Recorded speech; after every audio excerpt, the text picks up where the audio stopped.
look at the brand new Bluebell Ballpark, A&M and Texas from Olson Field.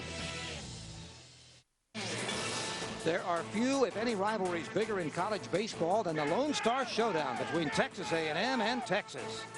Each program has a storied history of excellence. But this weekend, the series takes on added significance since it will be the last scheduled regular meeting between the two schools. One here, then two more games in Austin tomorrow and Sunday. And while there's a chance the Horns and Aggies could meet again in the Big 12 championship game or in the College World Series, there's nothing more heated than the 108-year rivalry when played on the school's home field. The Lone Star Showdown begins right now on FCS College Baseball.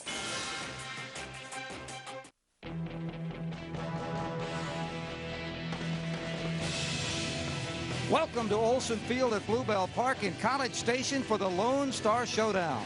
This is game number 1 between the number 18 Texas Longhorns and the 14th ranked Texas A&M Aggies.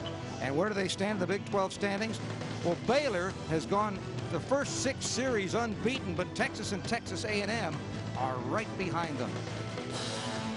Hi everyone, Greg Lucas here along with Jack Lazorko, and this is an important series, not just because it's the last time these guys will meet in regular season play, but those standings. Yeah, no question about it. Texas has a 2-game lead on the Aggies right now, so it's a big game here tonight in College Station, and the other 2 games are in Austin here the next 2 days. Now both of these teams really are where they are because of outstanding pitching, but that doesn't mean there aren't some hitters in the lineup. Tyler Naquin of A&M is a pretty darn good one. Yeah, Tyler's continued where he left off last year. You look at his hitting there, leading the conference at hitting at .403, third in slugging. He also has a .476 on base percentage, which is good for second in the league. And the reason why is he hits the ball to all fields. You see him going down the left field line there. He can pull the ball down in the gap. He was an All-American last year, and he was the Big 12 Player of the Year last year. Led the nation in hits with 104.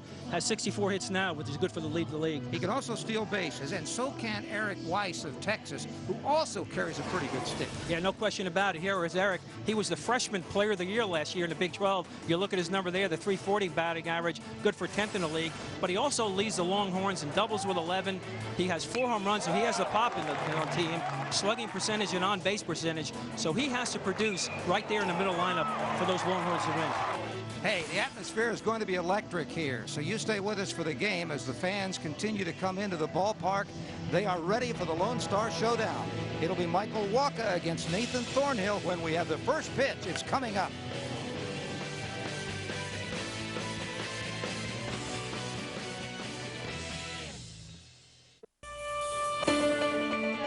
It's time for what Texas A&M does best. Driving our service to Texas and the nation in research and discovery. Lifting us to the top of the list for corporate recruitment and jobs. Aggie spirit shines as we challenge and advance.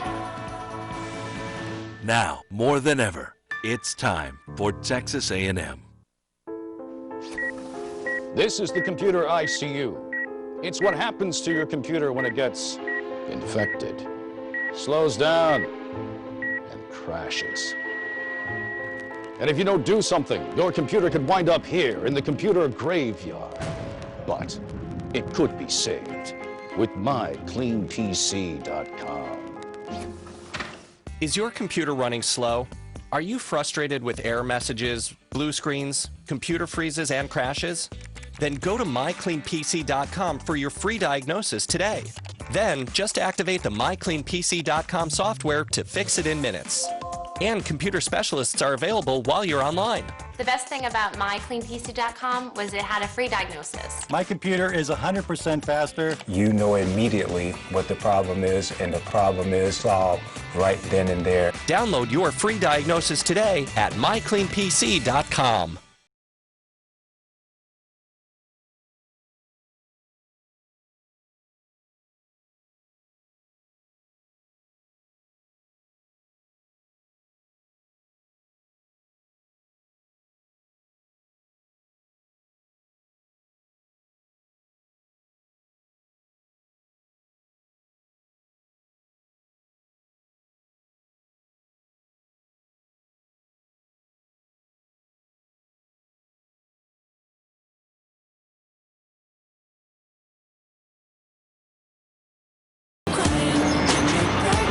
Ma'am, you forgot your purse. Oh, you don't know how worried I was.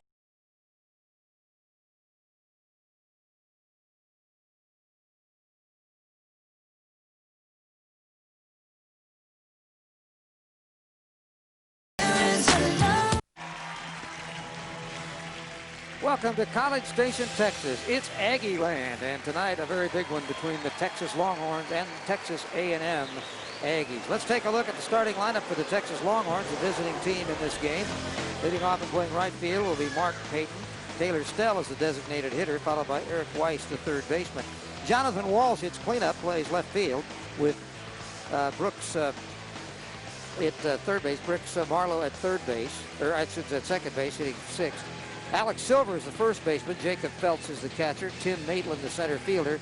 And Jordan Etier is the shortstop. The pitcher they're going to face is one that a lot of people are looking at, big Michael Walker. And Michael, 6'6", 200 pounds out of Texarkana. You see him 5-0 this year. He's had a great year. 69 strikeouts in 69 innings. He gets it up there about the mid-90s and has a great changeup to go along with that. Last time out against Baylor, who's undefeated in the conference, got a no decision in 5 2/3 innings, only giving up 2 runs. So look at him to go the distance when he gets out there. He's a big, strong guy, but he's got a pretty good defense behind him. In the outfield, it's Chance Milseric, Trey Bratson, and Tyler Naquin. The infield on the left starts with Blake Alamond, Mikey Reynolds, Scott Arthur, and Jacob House. Troy Stein is the catcher, and Michael Walker is the pitcher. Now this series, let's see which numbers we have up. 239 and 121 and 5. Those are the ones Texas reports. The Aggies say it's 4 fewer games. At College Station, Texas leads 99-68, including the last 9. And in Big 12 play, the Longhorns are 37 and 18. There's Augie Garita, the winningest coach in the history of college baseball. He is in his 16th year at Texas, his 44th year overall, and he's won over 1,800 games. Meanwhile, Rob Childress is in his 7th year here and 7th year as a head coach. Last year's team was 47 and 22 and 19 and 8 in the Big 12. Strong team. Both of them were 19 and 8 in the Big 12 last year, and both of them are comparable this year. Here's the first pitch of the ball game, and it's laced out to left field off the bat of Payton and back to the track. It can't be caught by Milseric, and Payton is at second base with a leadoff double on the very first pitch of the game. And Greg, we're going to see a lot of that. Wind's going to have a big to do in this game here tonight. The wind's blowing out to left pretty strong. We talked to Rob Childress before the game, and he says it's going to affect a lot of balls going out there today. There were a few going out of the park in batting practice. Let's take a look at it again. The wind is from the south, which is behind us, 23 to 34 miles an hour, and that paid off right off the top of the game. Yeah, you got a high fastball and just took it the other way. Taylor Stell, the designated hitter, he's a 346 hitter. There's a fastball that's hit low, and it's a strike call. Where's the signal on that one? No, it is a ball. 1 ball and no strike. Scoreboard quickly put a strike up, but home plate umpire Jim Garman did not offer any movement. This is something the Longhorns do a lot. They have sacrificed 50 times this year. And with the ball not flying out in the league with the different bats, Greg, you know, the leader in home runs only has 9 in the whole league, and so you see a lot of moving runners around, hitting behind runners. We'll see the sacrifice here, and that's nothing new to Augie. He's been doing that his whole career. Stell is a good hitter, 346, not with power, no homers, 7 runs batted. He's not been in there every game. And he takes that one high because it is. 2 balls and a strike to Stell. He's on a hitting streak of 10 straight.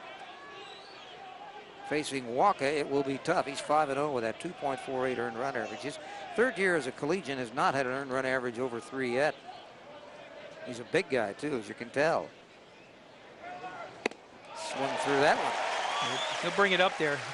Talking about, he's a freshman All-American. He came to campus here. Walker was a freshman All-American. We take a look at it again. It's just high heat and blows it right by Taylor. 6'6". They officially are listing him at 200, but come on. He's got to be a little more than that. Here's the 2-2 pitch. Swung on and missed out of the catcher's glove. He's going to have to fire it to first with first base unoccupied. That's out 1. Meanwhile, Payton stays at second. So he's striking out a hitter an inning, and we take a look at it again. Jammed him with a fastball inside. Stein did a nice job of keeping it in front of him. Next, he's going to face a guy that's been a tough hitter both of his years as a collegian. The third baseman, Eric Weiss, 340, 4 homers, 27 runs batted in. That is the most home runs for any of the Longhorns. Very wide stance from that left-handed box. He chops the ball to the right side. Scott Arthur, the second baseman, will make the play. Moving over to third is Payton with 2 outs. Good pitch right there. Eric's been looking at all fastballs from the other hitters and changed speeds on him right there. Got him to ground out to second base. Now we'll see Jonathan Walsh playing left field in the game today. 297, 2 homers, 22 runs batted in. Can also catch out of Capel, Texas, North Texas. Trying to get that runner home with 2 outs, and the first pitch just misses outside. Breaking ball. 1 ball and no strikes from Walker. Jonathan was drafted by the San Francisco Giants in the 18th round coming out of high school. This is Walker's 3rd start in 3 years against Texas. That one bounces up there. He has not really had much success against the Longhorns as a freshman. He went 5 1/3 innings, gave up 11 hits and 6 runs, and was a losing pitcher. Last year at Texas, he went 5 2/3 innings, gave up 8 hits, 4 runs, 3 of them earned, no decision. There's that overpowering fastball up and away. That's his key pitch. If he's getting that one and he's impressing some of the scouts that are here, that will affect his draft position. He's played for Team USA in the summers. Highly regarded. The 2-1 pitch. Chopped foul.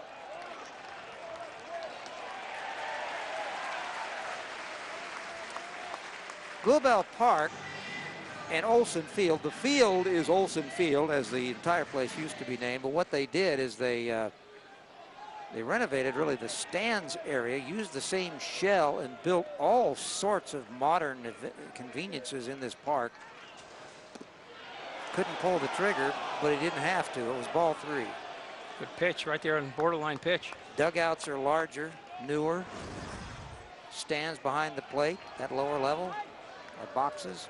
Tries to get him just a little bit low. Count is full. Chopped to first. Stumbling, but picking it up, firing across to Walker, catching the ball on the throw from House, and that retires the side. The leadoff double by Payton results in no runs. We'll see the Aggie lineup when we come back.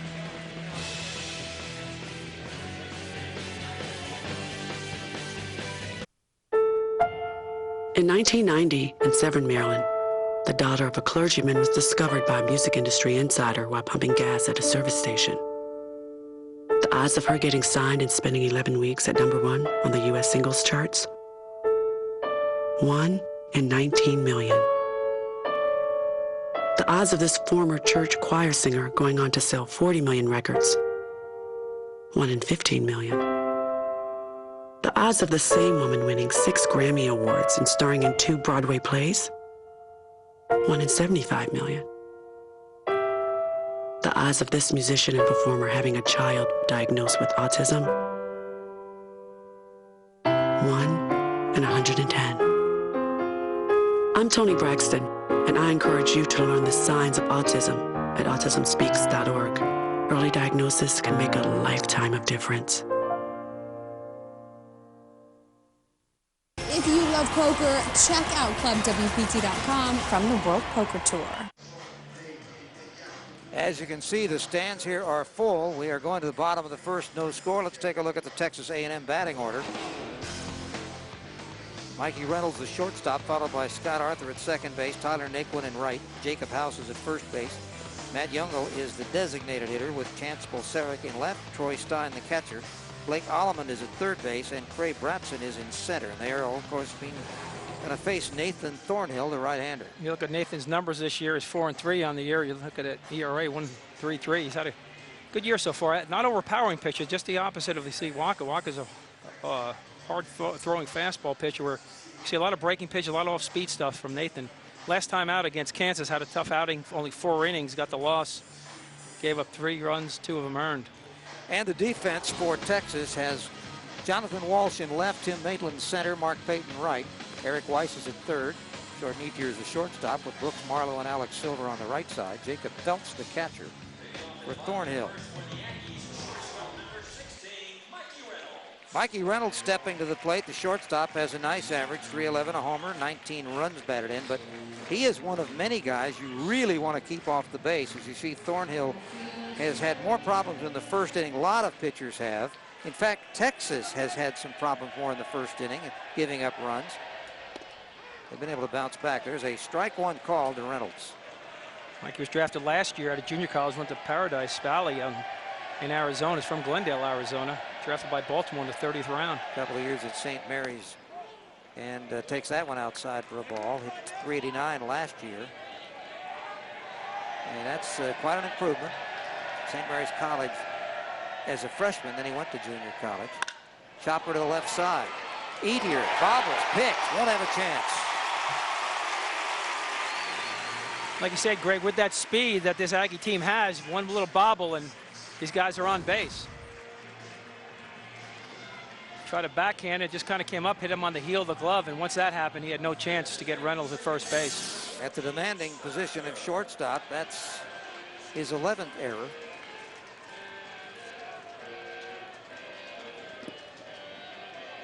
Of course, Texas plays home games on artificial turf, and they play a lot of home games.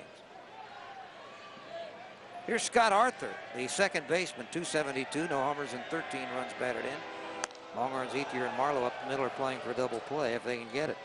One thing you got to look at, Greg, you got little shadows with the ballpark here until that sun goes down right around the home plate, and sometimes it's hard to pick that ball up, especially last minute for the hitters.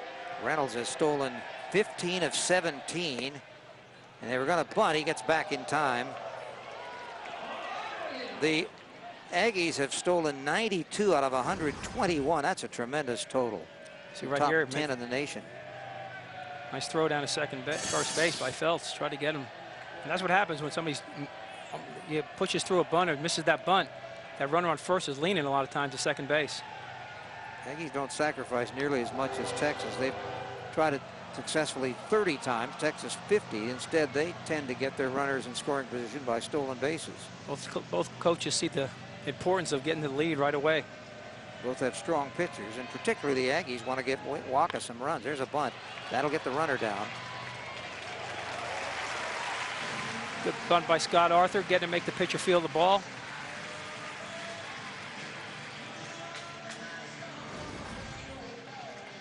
Here it is. Here's that PFP you work on all the time in fall drills or in spring training.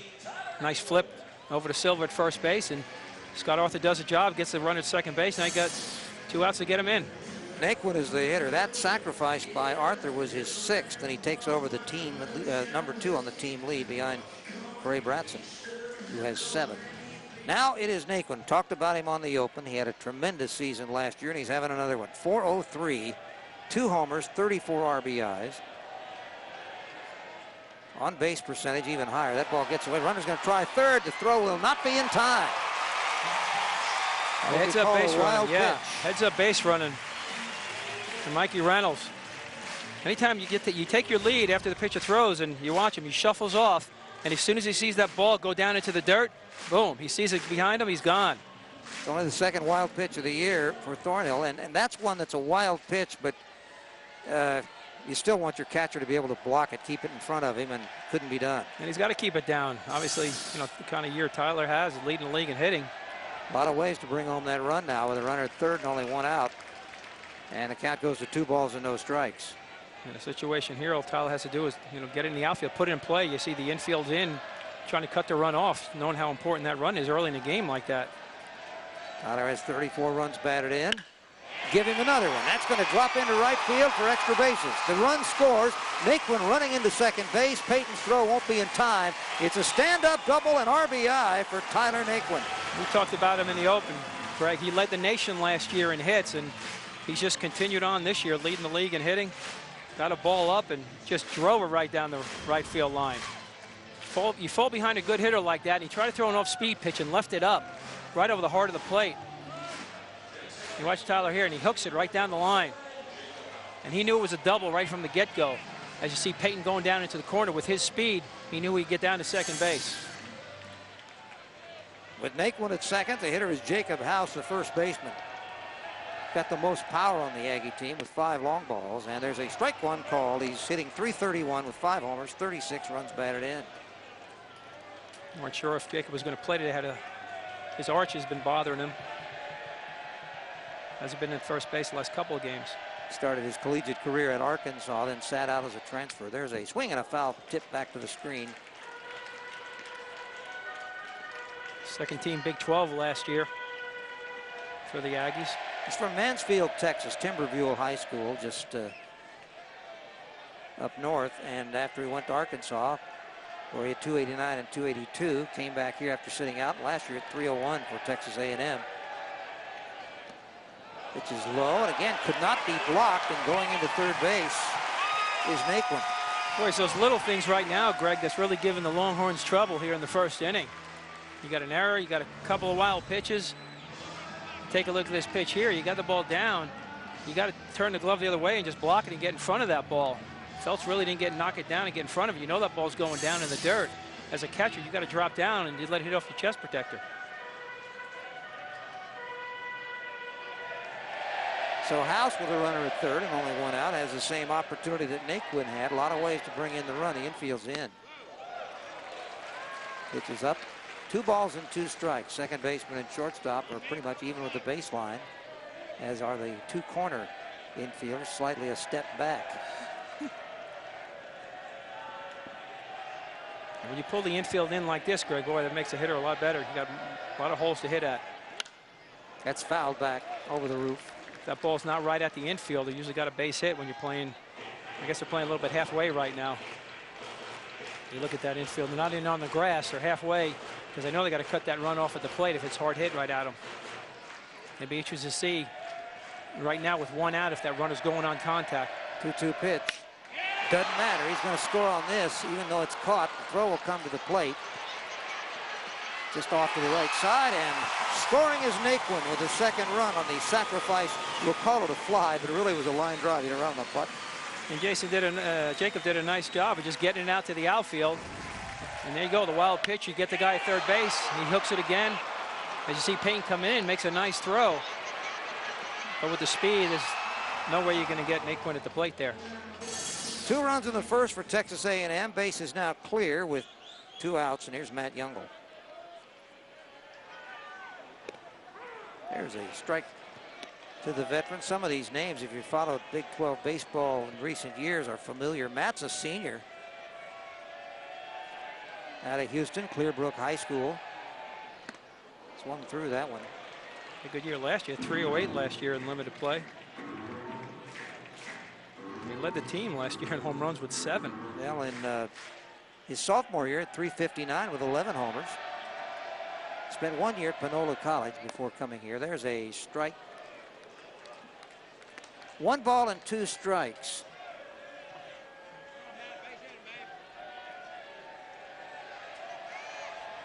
Two outs here in the bottom of the first. High fly ball, center field. Maitland has it measured, and that retires the side. 2 runs on 1 hit, 1 error, and a couple of missed tosses to the plate. We'll be back.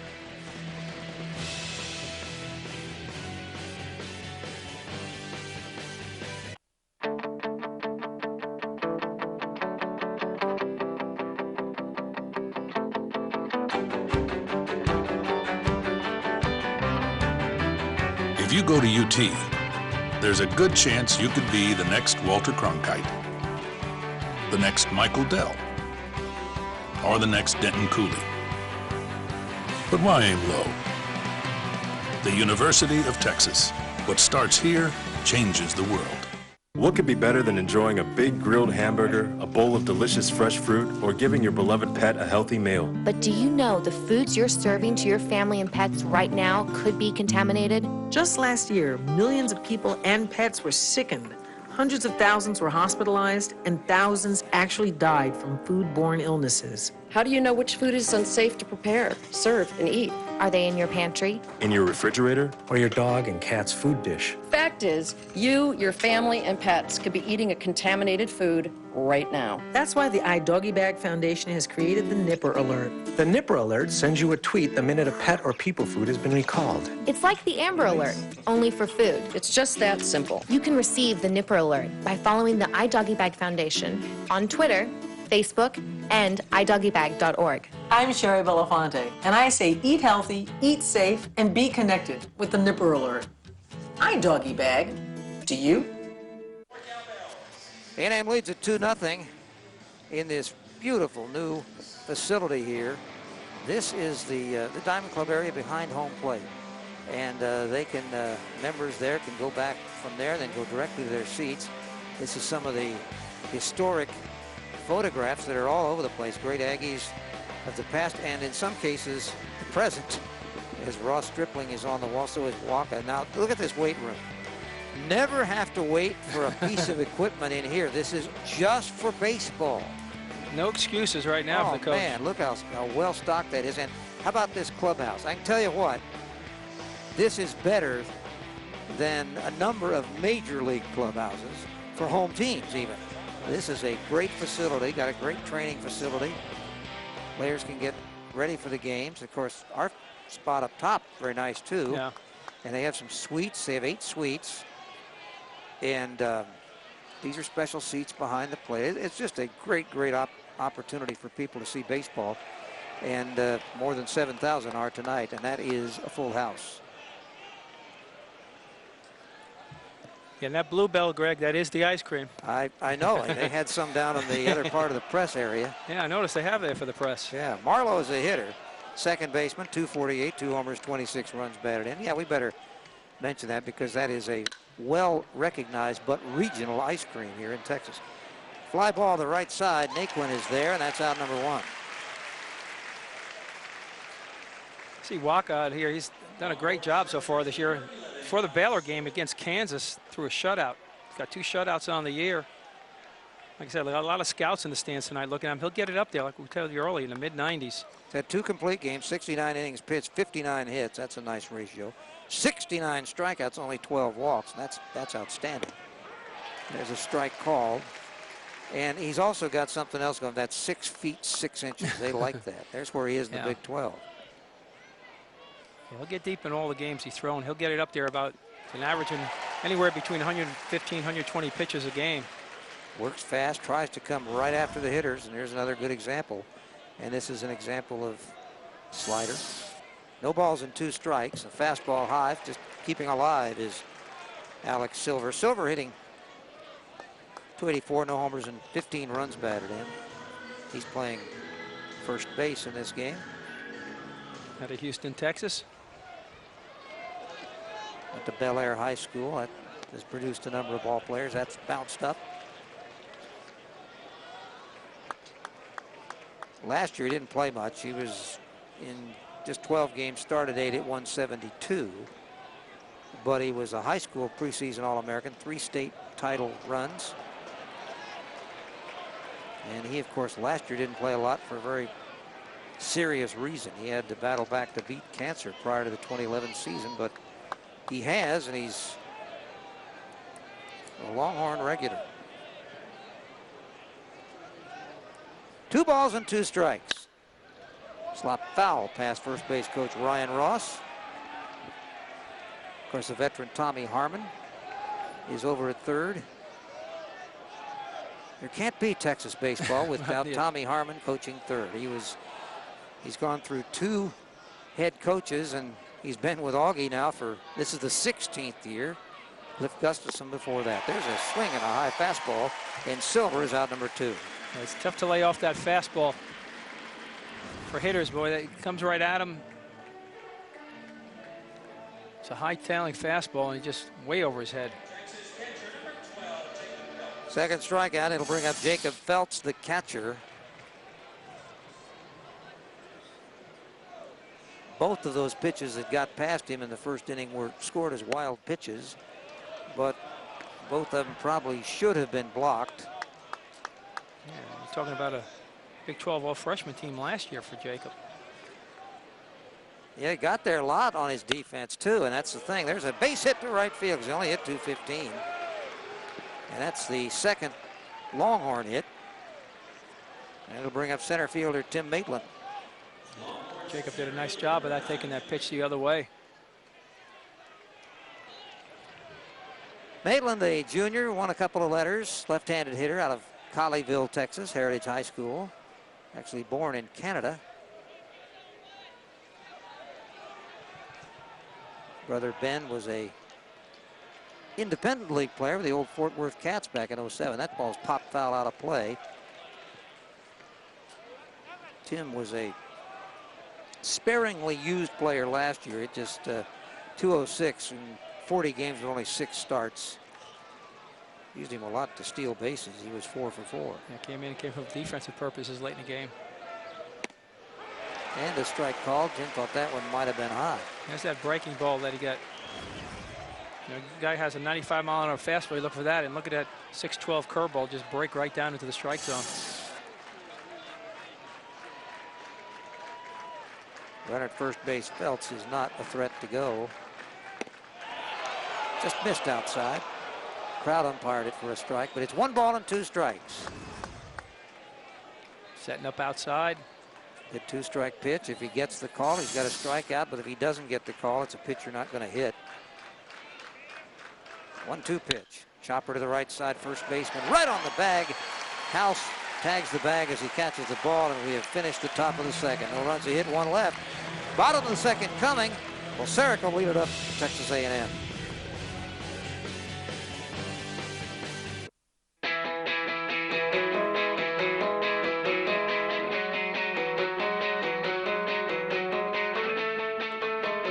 For over 100 years, our alumni have been earning awards like the Nobel Prize, the Pulitzer,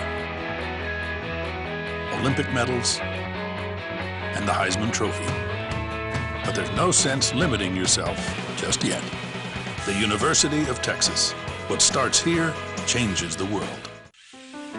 A boy born in Joplin, Missouri was fascinated by anything with wheels and a motor. The odds of him going on to fascinate millions with his talent, 1 in 260,000. The odds of this born racer having 157 career top 10 finishes in NASCAR, 1 in 125 billion.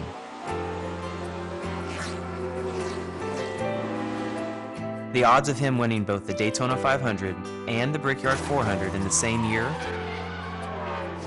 1 in 195 million.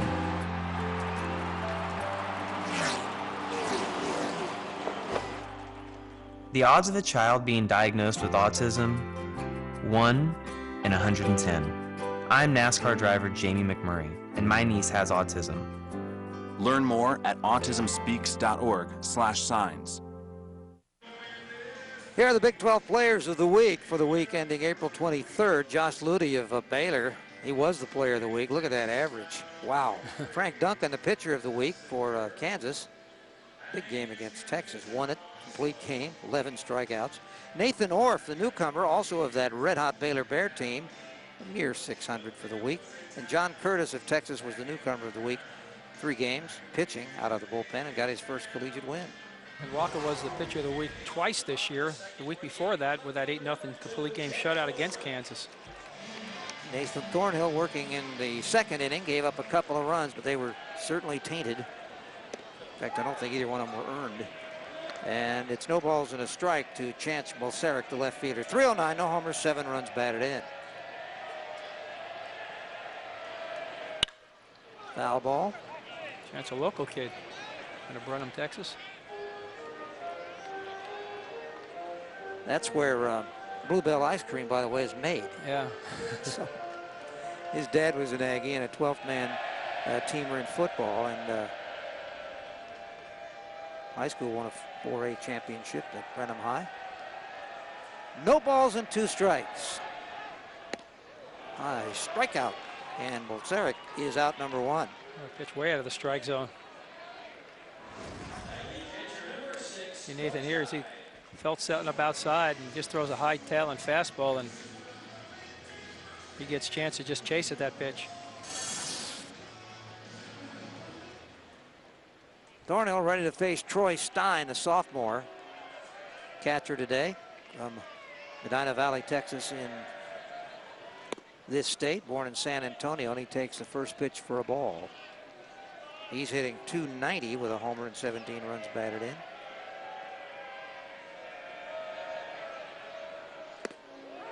And a strike called.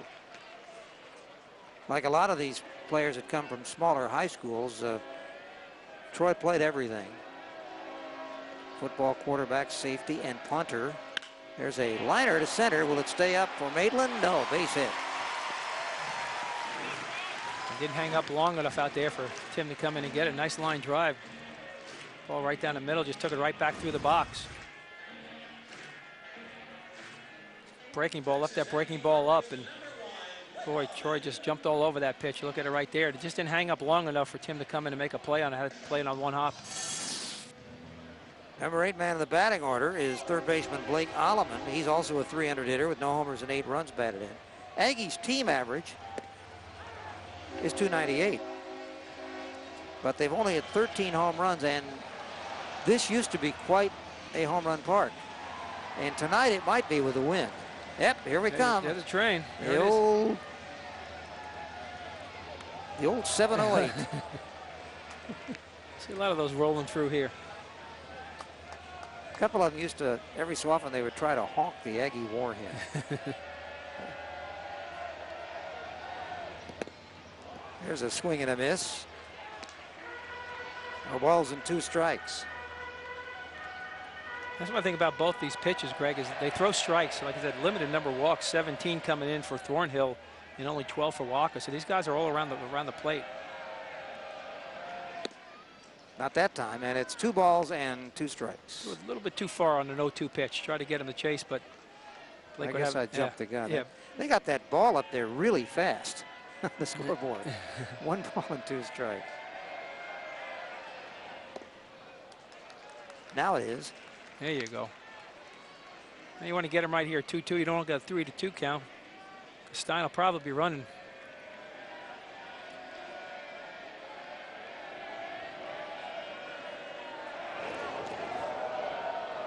Quick throw over.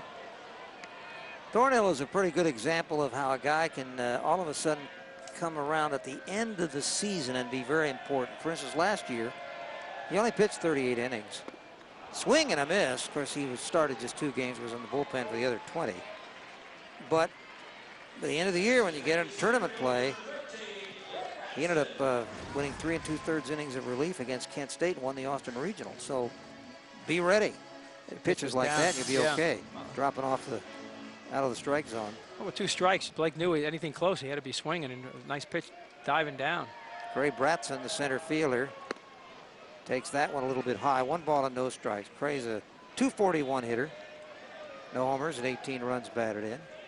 You talk about speed. Last year, he led the team with 31 stolen bases. Yeah, he's a local guy from Bryan. 2 balls and no strikes. Freshman All-American for A&M last year, hitting .332 and no homers, 36 RBIs, and those 31 stolen bases Jack talks about. He was drafted by Oakland in the 45th round coming out of high school. Decided not to sign and come here to College Station. He's one of those guys that I'm sure the Aggies are figuring is going to break loose because of what he did last year. That'll be hard to break loose on pitches like that. That was a great pitch. That's the thing about Thornhill. He uses the whole plate and has that fastball, 4-seamer right on the outside corner. And Gray just took it. 2 balls and a strike. Chopper to third. Weiss gathers and fires to Silver, and that retires the side. So no runs a hit. 1 left. We played 2. The Aggies lead it 2-0.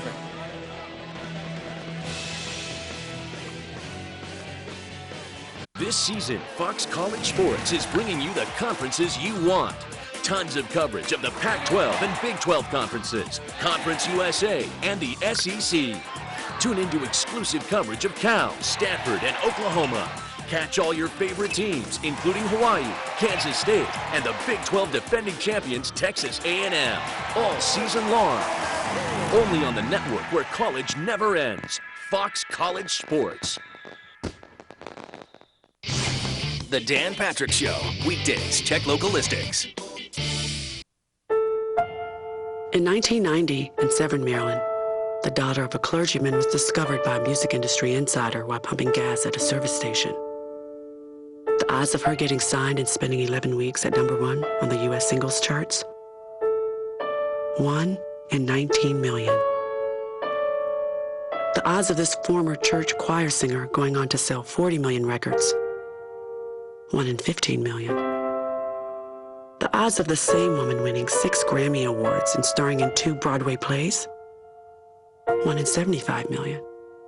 The odds of this musician and performer having a child diagnosed with autism? 1 in 110. I'm Toni Braxton, and I encourage you to learn the signs of autism at autismspeaks.org. Early diagnosis can make a lifetime of difference. Aggies lead this one 2-0 as we go to the top of the third. You know, the Aggies certainly have enjoyed playing in the Big 12 baseball championships at Bricktown Ballpark in Oklahoma City, especially the last 2 years. May 2010, Jack and I watched as Aggie senior shortstop Brody Green stepped up to the plate against the Baylor Bears in the 10th inning. Score tied at 3. Not for long. He went 4 for 5 on the day en route to being named the championship's most outstanding player.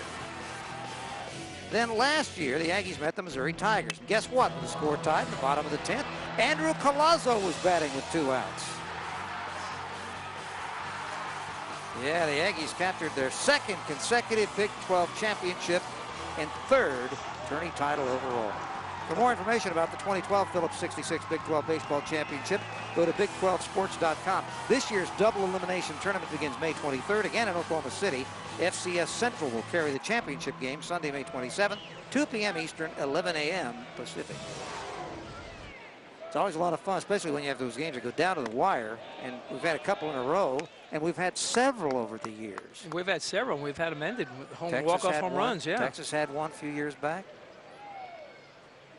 This is Jordan Etier, the shortstop, and he takes a strike on the inside corner, and the count is even, 1 ball and 1 strike. Jordan is a .254 hitter with no homers and 18 runs batted in.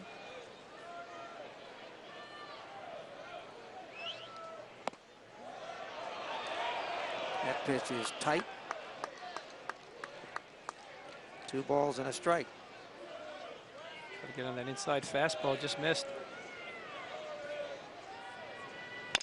Chopped off his body, and the count holds 2-2. Just got to keep that ball inside, not letting Jordan extend his arms.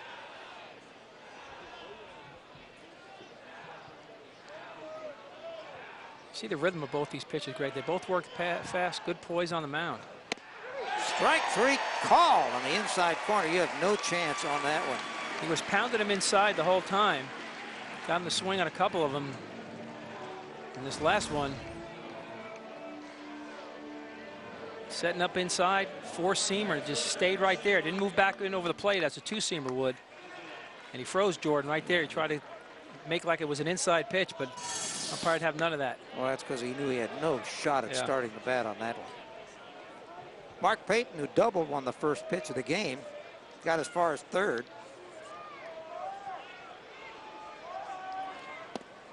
There's that inside corner again. A pitcher that can use both sides of the plate.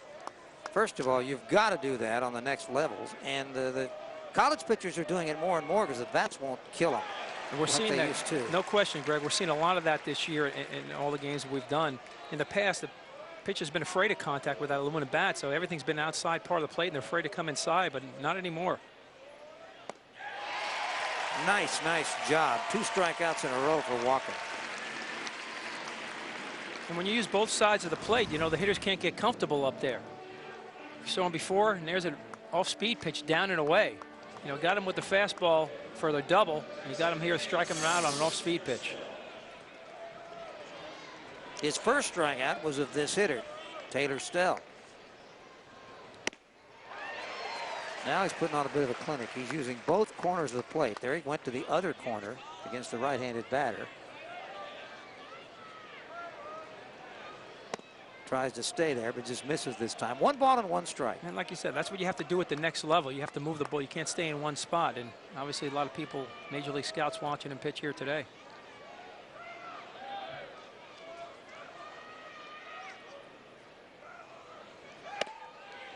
There's more than that watching him. There are 7 ENG cameras in front of us. Look at that. Looking for the outside fastball, and just a little bit Stein tried to pull it back in on him. Went down the middle and got him. 2 balls and 2 strikes. That's a swing right here. That pitch is high. To a hitter, that looks like a great pitch when it's right there, letter high, but it's just hard to catch up to. On the fists, Reynolds at short. 3 up, 3 down in the top of the 3rd. Walker with 4 strikeouts through 3, and his team leads it 2-0 as the Aggies come to hit in the bottom of the frame.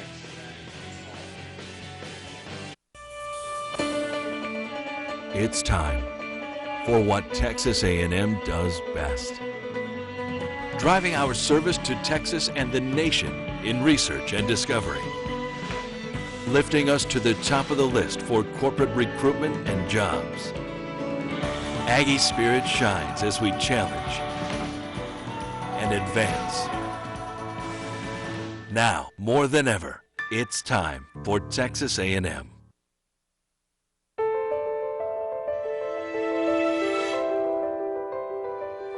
Across the world, they are known as daring dreamers, innovators, and game changers. But around campus, they're known as the competition. The University of Texas. What starts here changes the world.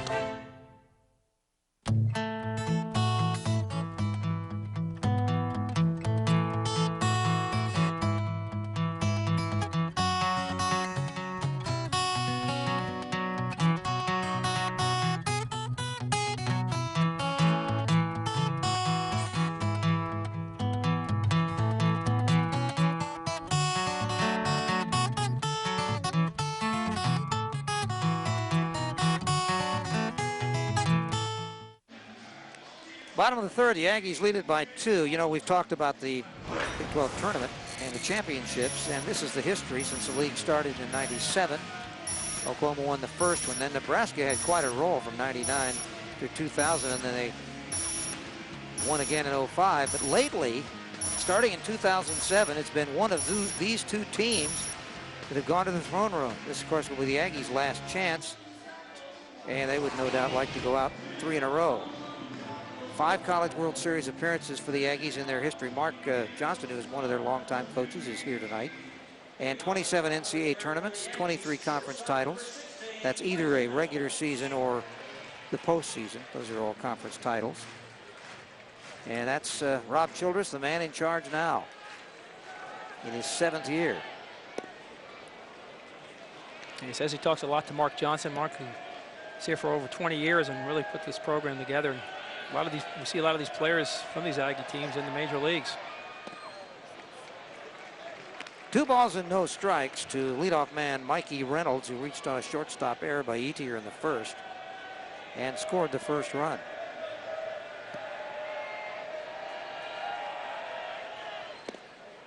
Pitch is inside. Of course, we've made this point that this is the last regularly scheduled meeting between these 2 schools, actually in any sport. Still some conference championships, but I'm talking about the football, basketball, baseball type sports. And this, of course, is the last scheduled meeting for the 2 sports in this park. And a leadoff walk to Reynolds. And as we said earlier, that's not the guy you want to lead off a walk with. They have tried to steal it. With the base runners they had in the 1st inning, wild pitches moved them on. But Reynolds has stolen 15 out of 17. And now with the comfort, if you want to call it that, of a 2-run lead, you can be a little more aggressive, perhaps. Yeah, and you got to believe Arthur's going to lay the ball down. You got Naquin coming up right behind him, so you want to get Reynolds to second base. Well, Arthur sacrificed the first time. Let's see if they try something different this time. Nope. Well, didn't work yet. There's a strike. Situation like that, just what you want to do is just get it on the grass. With Reynolds' speed, he's no problem getting to second base. Scott Arthur's dad, Tom, was a defensive back for the Aggies in football in the old Jackie Sherrill days. It's a hard bunt, and he might, if he'd fielded it cleanly, he might have had a shot at second. But he gets it done. Yeah, and he came off the mound. Nathan did a nice job, but Reynolds got a nice jump on that ball, and obviously with his speed. As you take a look at it again, he really comes off. I mean, a good execution right there. The bunt's down. He takes a quick look. He's halfway, and he really wasn't turned to go that way, and he gets him at first base. But if you come up thinking to go to second base right away, and the reason is you know the speed of the ball, you know the speed of the runner on first base, and how quick the ball gets to you. So you got to put that all together in your mind and be ready to go to second as soon as you get it. You can't look and think, well, should I go there or not? You got to come up throwing to second base. Another train coming by going in the opposite direction. How did it not meet the one going the other way? It's one set of tracks. Taylor Naquin. I think there's only one set of tracks over there. There must be a turn back up north. There's a strike called. Yeah, they had the switch station somewhere up north, not too far away. Yeah. You got to run in scoring position, and you got the guy up you want. He doubled his last time. It's that ball hard to center field. Maitland, the center fielder, will make the catch. There's not going to be a, well, maybe there will. That throw wasn't very good, wasn't very strong. It wasn't that deep, but it wasn't that strong a throw, and going to third base is Reynolds. Plus, he was going towards right center, so he had to turn all the way around to make that throw. And with Reynolds' speed, there really wasn't any way that Maitland was going to get him at third base. And, you know, you got more chances to score at third with 2 outs than at second. Jacob House, who drove in a run with a sacrifice fly to right, actually a liner in the first inning. That brought home the second run.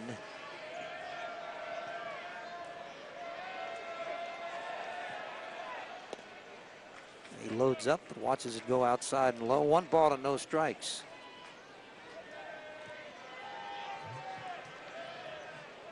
And you see how quick Nathan works. I mean, your defense is ready to go. They're not back on their heels. You're not throwing a lot of balls. When you have a pitcher working quick out there, it really helps your defense. I mean, these guys, they make the great plays behind you. They're not, like I said, back on your heels.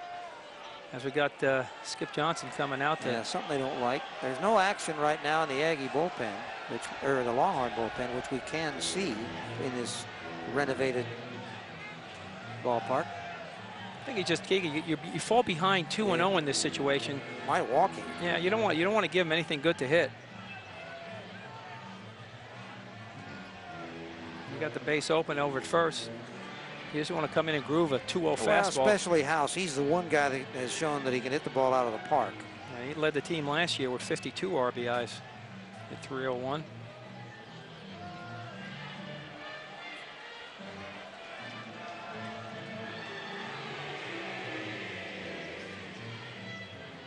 And if you want to get down into percentages, the next hitter, Youngel, as good as he is a right-handed hitter.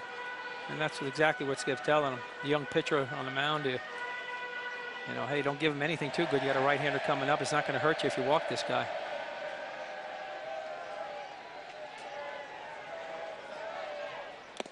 Well, it wasn't a plan of keeping it away from him. No. That pitch was on the inside corner for a strike. 2 balls and a strike. That may have been nothing more than use this stuff.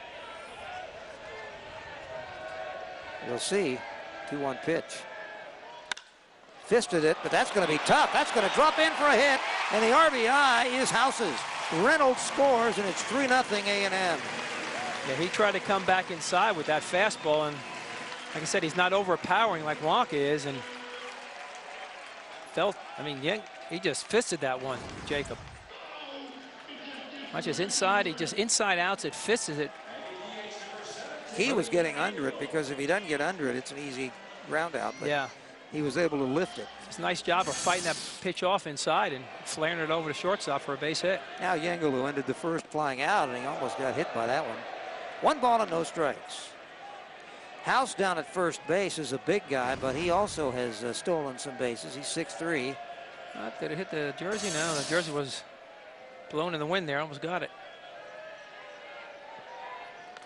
That's fouled back. That's just to us, just below us. Ooh. Caught by the cameraman go. right below us with his ENG camera running on his right hand, and he made the catch with his left. Nice catch.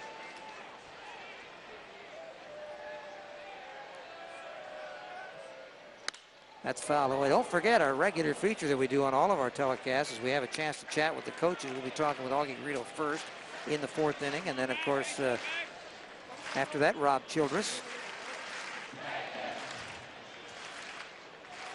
So they will be in the middle part of the game. Right now, it's a 1 ball, 2 strike count to Youngel. House at first. Just missing outside, and it's 2-2. Aggies lead it 3-0 in the bottom of the 3rd. 2 in the first unearned, and 1 earned run here in the 3rd. That's one thing the Aggies are doing. They're capitalizing with runners in scoring position, getting those key hits when they need it. And obviously in the first inning, a couple of mistakes by the Longhorns. Chopper to the right side. Not gobbled up, bowled by Marlowe, and it's an error. Going into second base is House. Yeah. Now, let me ask you this. That's 2 infield errors in this game. And as we said, this field is in excellent condition, but it is grass and dirt. They don't play on that much at Texas. The only time they don't is when they've got some non-conference games or some conference games. Yeah, just kind of, I mean, he had the ball right there, and it just kind of, I don't know if it came up on, he just getting good fielding position to get the ball in front of him. And it's just these little mistakes that are taking a toll on the Longhorns, and against a guy like Waka, who you see has been dominating so far, it's going to make it tough on the Longhorns to come back. It'll really take a toll if Chance Bolsera can come through. He struck out his first time. Runners at first and second with 2 outs. And it's already a 3-0 A&M lead. It's a little bit low. We've seen it on these Friday night games, Greg. You know, both these, 2 aces on both these clubs, and you give them too many runs, one or the other. You know, those good aces just shut it down.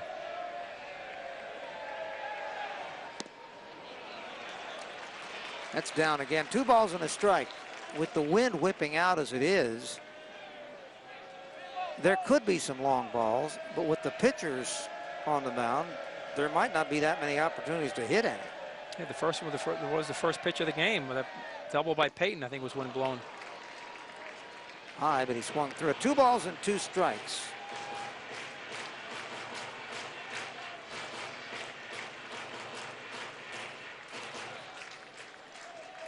Chance Bolsera, just a freshman.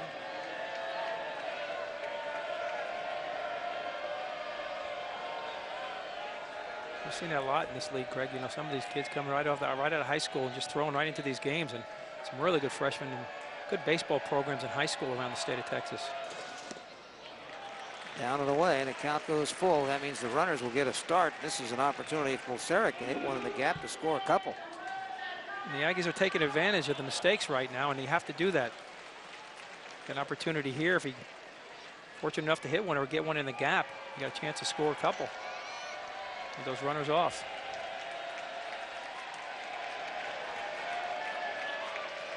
Three balls and 2 strikes. And the bases are full. A little too careful there. Try to pick the corner instead of putting in play. Now he's got the bases loaded. He got the force out at any base.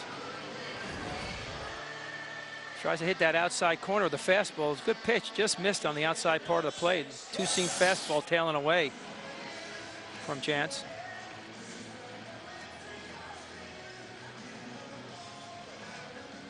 Stein had a single his first time up. He's a sophomore from San Antonio, living in Medina Valley. And that pitch is up for a ball. All of a sudden, Thornhill having trouble with his control.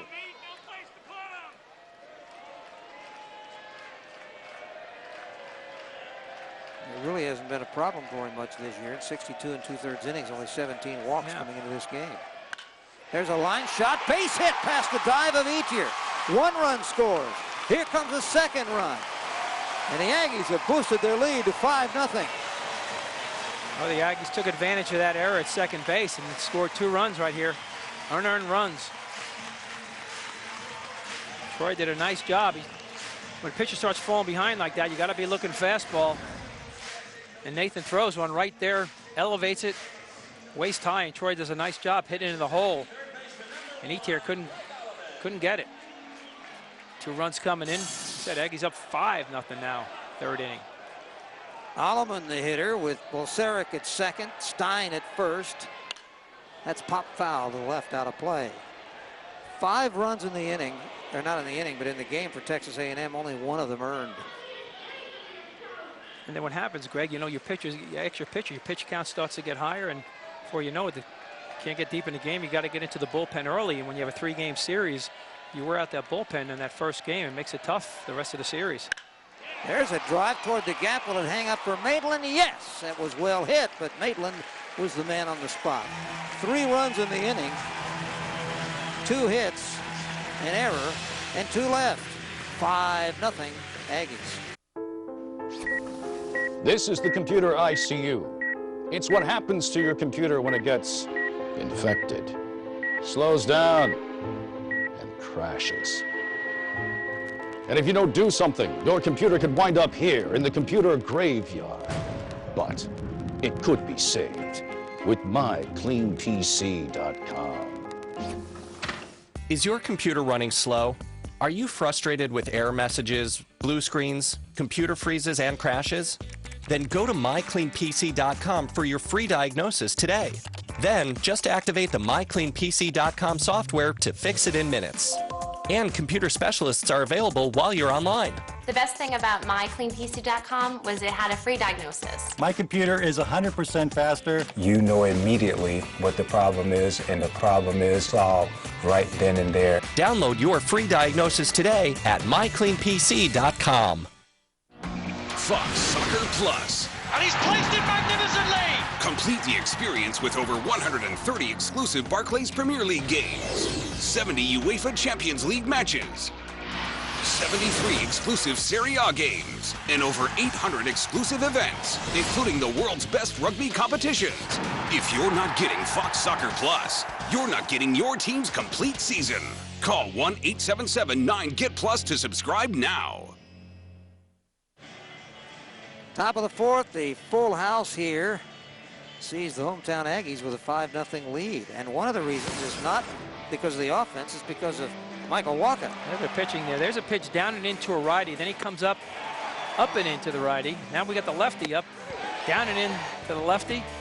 Off-speed pitch, down and away to the lefty. So you see him using all parts of the plate, and these Aggie hitters just can't get comfortable in that box. And you look at the numbers there of all-time strikeout leaders. See Walker here today just tied Stripling.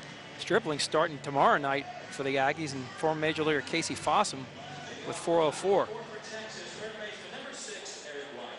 Well, they're not going to catch him. They don't have enough games left, No. but they've had quite the college careers as we see Eric Weiss leading off. It'll be Weiss, 3-hitter, 4-hitter Jonathan Walsh, and Brooks Marlowe. And you'll see both those pitchers signing pro contracts in the future. Strike on the inside corner. And this is where you want Weiss with nobody on base. Where Naquin's been on, up, guys on base each time. Chopper foul. Big Michael Walker was born in Iowa City, Iowa, but lives in Texarkana, Texas. Went to Pleasant Grove High School before becoming an Aggie. 9-2, 2.90 as a freshman. He had 10 starts out of 25 games. Last year, 19 games, 19 starts, 9-4 with a 2.29. And an earned run average above 3 yet. 3rd-team All-American as a sophomore on the U.S. national team in 2011. Uncle Dusty Rogers played in the Red system, so he's got a professional background. There's a chopper right back to Walker. And Weiss is out. A good hitter like that, when you got a guy like Weiss, he kept that ball in, didn't let him extend that bat, and Got a weak ground ball right back to him. Jonathan Walsh, the left fielder.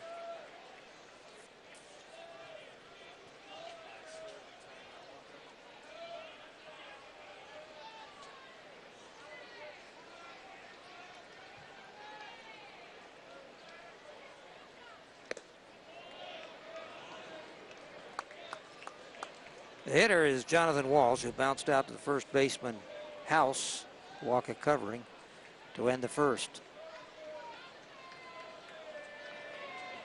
That's high. 5 runs, 4 hits, no errors for Texas A&M. No runs, 2 hits, 2 errors for Texas. Plus a couple of wild pitches. Half swing. Wasn't lucky though. Couldn't get it past the third baseman. When we were inside Bluebell Park, we saw that Stripling's picture was on the wall. He's pitching tomorrow, and look who else was on the wall. Michael Walker. You become a legend before you're done. You know, you're already immortalized in the stadium. You're still throwing out here. Pressure's on. You still got a season to finish. Brooks Marlowe, who flied to right, leading off the second inning. Takes a first pitch strike. That just tells you what kind of stuff he has. You know, last hitter, Jonathan Walsh, good hitter. He's got a 2-0 count. Gets a fastball and just like a half a swing. Hard to catch up to him. No balls and 2 strikes. 80 degrees right now. It's game time. It was 84. Clear skies. And wind continues to blow out from the south up to 34 miles an hour. That south is behind us, so it's going straight out.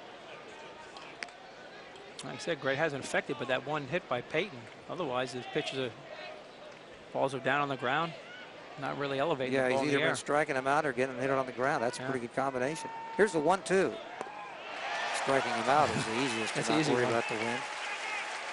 That's 5 through 4, and we go to the bottom of the 4th, and it's the Aggies on top. Augie's next.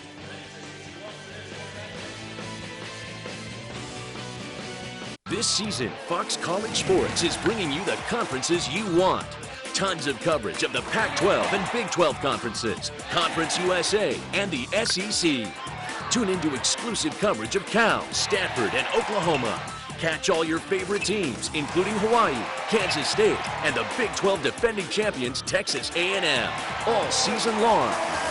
Only on the network where college never ends. Fox College Sports.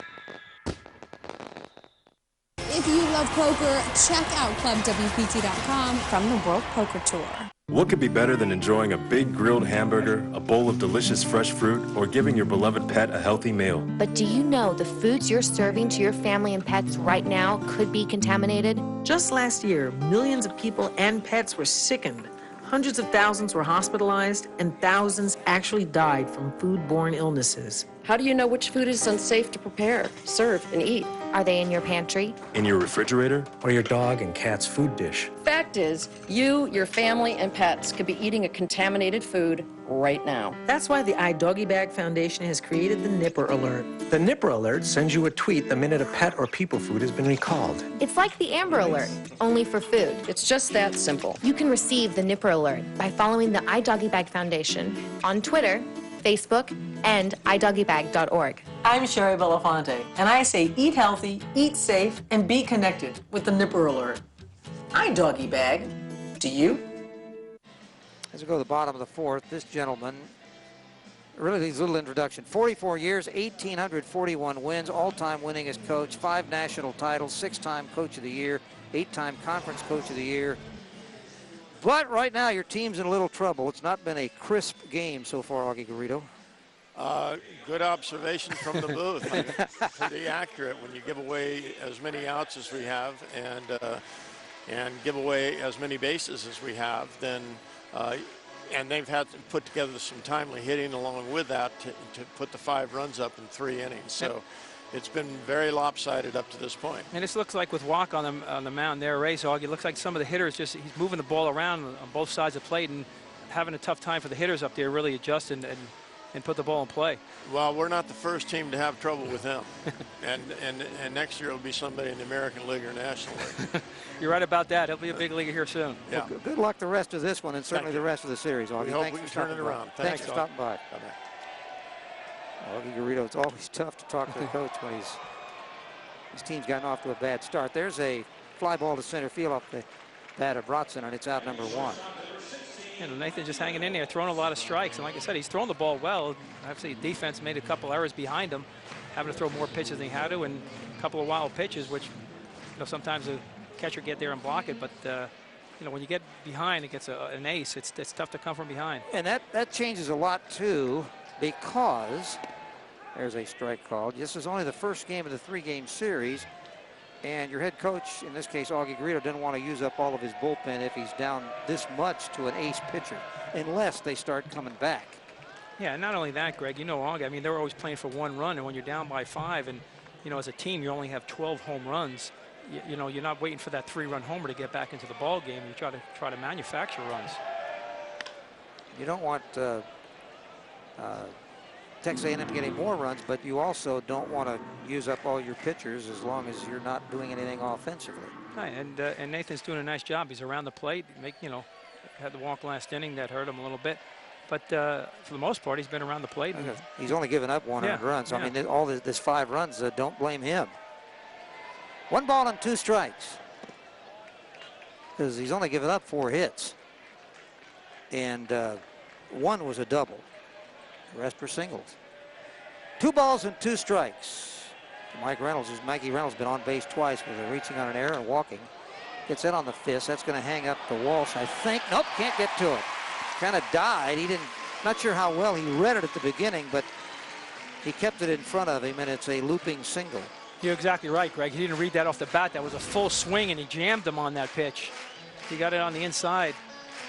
And I think Jonathan's first step was back. He was playing deep to begin with, and there's just no way he could get over there. Kind of fooled him, and he put it in the right spot in left center field where nobody was at. Scott Arthur, who has sacrificed twice. Would he do it again? Team's ahead 5-0. Nah, 1 out. Maybe a hit and run in this situation, or just let Reynolds steal. He's 15 out of 17. Yeah, let him go. Yeah, they thought he might. He's not. 1 ball, no strikes. But he's not on that pitch. Yeah, now the wheels are spinning between both coaches. What's going to happen? They put a hit and run on, put a straight steal on. Or maybe nothing. Maybe nothing. You're up 5-0 lead. Yeah, maybe nothing. 1 ball and no strikes. Or he steals. Or it's a hit and run. There it was. It's a fly ball to center. He's got to scamper back. And there it was. He saw Augie pitch out. He figures he's not going to pitch out twice in a row. So let's put the hit and run on. So right here, he takes off and hit and run. Shortstop going over to cover. But he gets it in the air. If he got it on the ground, might have had a chance with that shortstop leaving the gap wide open over his short. Got the fly ball to center. DeSherry is warming up. He's had a tough year because he's had some injuries, and he was going to be in the starting rotation before the season began, but he is loosening up for Texas. Now you got a situation here. You see DeSherry warming up at the bullpen. Nate Quinn up. You got the hole open over there, but you want to get Reynolds to second base. Obviously, a great base stealer. The cat and mouse game, you see, between the pitcher and there it is, between the pitcher and the base runner. But you don't want to take your focus off the leading hitter in the league. Well, he's capable of driving him in from first base with a double with 2 outs anyway. Not going, and the pitch is outside. Left-handers like to leave that hole open on the right side over there with the first baseman holding him on. You got a big gap over there. You take a look at that. First baseman holding him on. Big gap between first and second over there to drive the ball through. Now the first pitch was away, something he wasn't going to hit that direction. Let's see what happens here. He's right down the middle and a strike. 1 ball and 1 strike. Good pitch. I think Tyler wanted that one. He wasn't looking fastball in that situation. Might have been looking for something else. Throws him a good fastball right there on the outer half of the plate.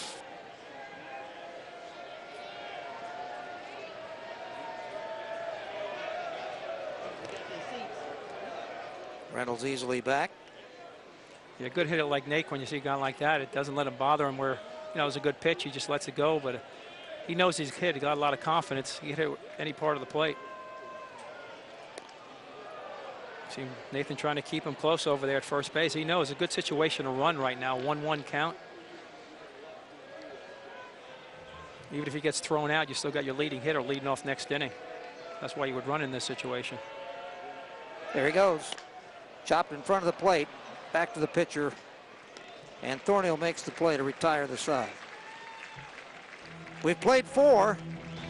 The Aggies lead it 5-0.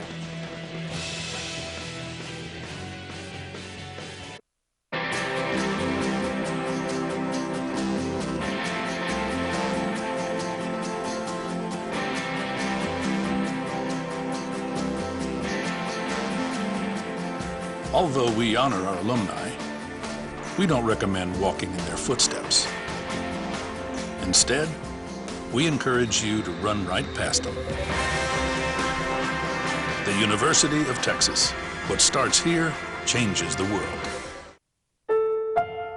In 1990, in Severn, Maryland, the daughter of a clergyman was discovered by a music industry insider while pumping gas at a service station.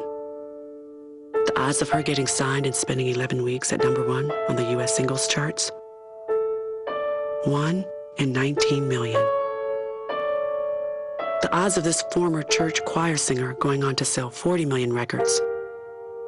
1 in 15 million. The odds of the same woman winning 6 Grammy Awards and starring in 2 Broadway plays? 1 in 75 million. The odds of this musician and performer having a child diagnosed with autism? 1 in 110. I'm Toni Braxton, and I encourage you to learn the signs of autism at autismspeaks.org. Early diagnosis can make a lifetime of difference. 5-0 A&M. You know, there have been some great games in the 108-year rivalry, but perhaps none more dramatic than this one. The Aggies trailed by 5 runs in the bottom of the 9th, then tied it at 14 before the Aggies' John Byington. He stepped to the plate, full house, and the bases were loaded.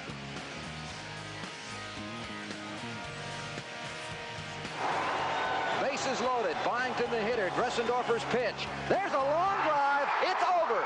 The ball will fall out of here. A grand slam home run. Of course, all he needed was a sacrifice fly, and he decided to make it a 4-run win. Didn't have pitchers duels as much in those days, Jack. No, those are the balls that jumping out of the balls are jumping out of the ballpark. And you see in the shot there, Mark Johnson, the head coach, was right there. And that was still the greatest Aggie team ever, based on record, based on power, based on, well, look at this record. They had the most wins in school history, 11 players drafted, 3 All-Americans, tournament and regular season champions. Oh, they went 58-7. Oh, that's all that. That was 23 years ago. That's a lot of years ago. Was that the live ball era, Greg, there? I guess. Texas coming up with Alex Silver and Jacob Feltz and Maitland. 1 ball and a strike. Silver struck out in the 2nd inning. Requests and gets time. Home plate umpire is Jim Garman. Jeff Hendricks is at first. Mike Morris is the other base ump. Right now he's at third. Inside. 2 balls and a strike. When you're in the rhythm out there, you just want to get the ball and go. That's why Silver had to call timeout. Liner in the left field. Well hit ball by Silver. Leading off the 5th with a hit. That's what you want to do. You know, you don't want to walk guys in this situation. You want them to hit to get on, so you come right at him. If he hits a base hit, that's fine. Hey, next guy up, you want to try to get a ground ball and get at it. Double play. We didn't get Feltz the first time. Feltz had a single. The only base runner in the 2nd inning. Activity down in the Longhorn bullpen has ceased. Foul ball into the screen. You know, when you're down by 5 like this and you got a guy in first, you got to play that station-to-station baseball. You can't be running or hit and running. Really takes the strategy out of it for Augie right now. He's got to wait till the get a couple more guys on, or at least get a couple more runs in before you can start doing some more things with it. That pop-up will be right side out of play above the concentrated Aggie student fans, although you'll find a few burnt oranges in here, but man, this is full of Aggies. Not a lot of burnt orange around here. No, it's hard to find.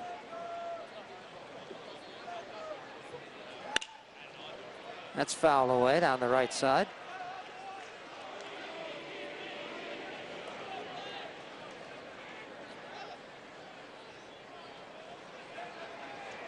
This is College Station, Texas. It's the Bluebell Park and Olson Field. That's pitches high. With the berm holds over 7,000 people. Of course, Pat Olson was longtime great Aggie, great hitter. And you look across the street, Kyle Field, they have the spring football game going on over here tomorrow. High fly ball left field. Coming in for it is Bolseric. Out number one. Aggie football fans cheered by the fact that Ryan Tannehill, their quarterback, who was once a wide receiver, in fact, that's what he was when he came to school, developed well enough to be chosen in the first round by the Miami Dolphins in the NFL draft yesterday. He played his games, his home games, right in that facility. Dolphins needed a quarterback, and right guy, right time. Strike call to Maitland, who was bounced out to the first baseman House to end the second inning. See that pitch, see that breaking ball, boom, froze him. He's got good velocity on his fastball. His slider actually has good velocity as well. And his control has been impressive, using both sides of the plate. He has that good changeup. Strike those left-handers hitters out. Foul back to the screen, and it's 1 and 2 strikes.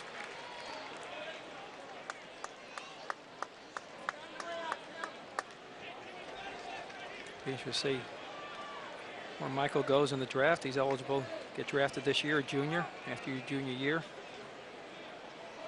It's not like the college basketball where it's one and done, Greg. Once you come to college, you're 21 years old, or after the 3 years after your junior year, you're eligible to get drafted again. Strike three call as he froze Maitland. He's saying it hit him. Oh, no, he thought it did, maybe. Maitland. Sure what he was playing. Let's see. Maitland maybe thought it hit his sleeve, but he thought it hit his arm, or so they got a. That didn't go with Jim Garman. I guess not. Now, well, elbow maybe, but if he got hit hard enough, it's totally unofficial since he's out. Now Etier was called out on strikes his first time up. Usually, if you get hit on the elbow with a good fastball like that, you have a little more reaction than delayed. He felt the breeze go by probably and thought that was good enough.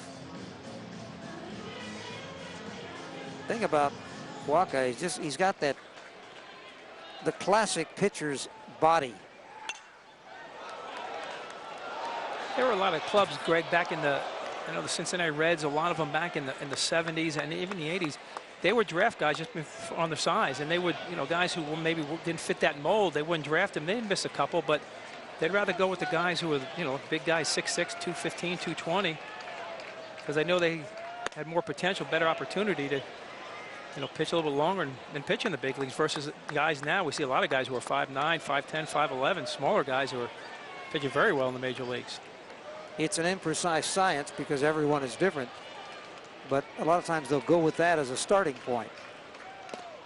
Struck him out, and he strikes out 2 out of 3 in this inning. We've gone through 5. We'll talk to the happy head coach of the Aggies, Mr. Childress, when we come back.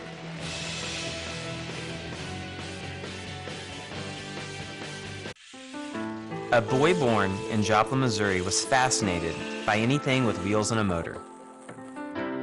The odds of him going on to fascinate millions with his talent, 1 in 260,000. The odds of this born racer having 157 career top 10 finishes in NASCAR? 1 in 125 billion.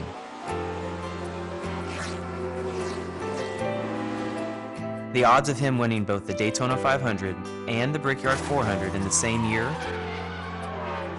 1 in 195 million.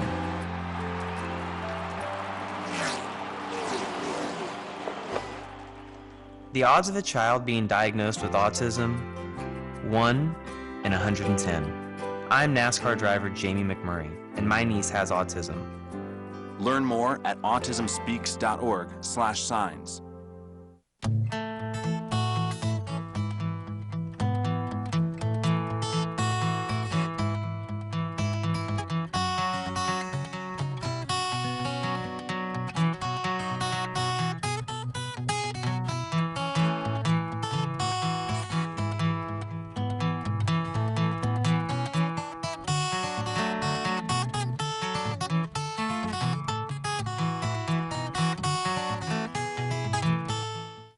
Bottom of the fifth, Texas A&M leads it 5-0. We've got Rob Childress with us, and he's got to be sitting in the catbird seat, at least right now. He's got a 5-0 lead, and his ace on the mound, and his ace is on target tonight.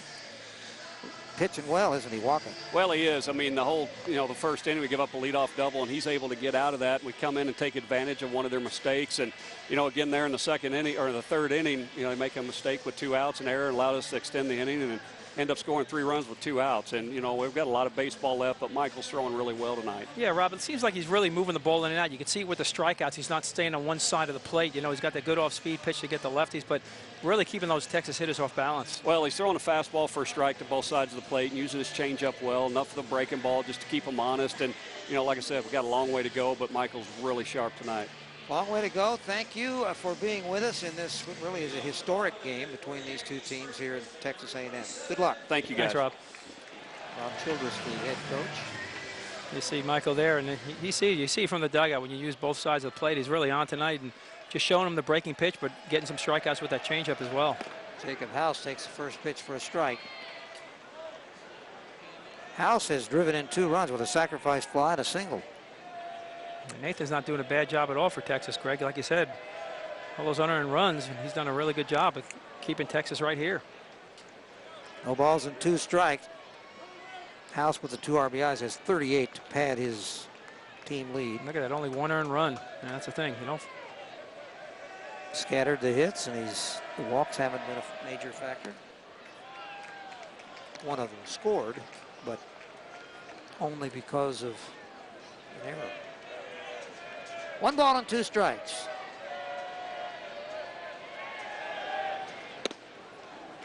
Little tight. 2-2. And this is what you're ace to do. I mean, things aren't going his way on the other side, but you want him to get deep into the game like you talked about earlier to save the bullpen. You don't want to get to the bullpen second, third inning of the first game of a 3-game series. Slaps it foul to stay alive.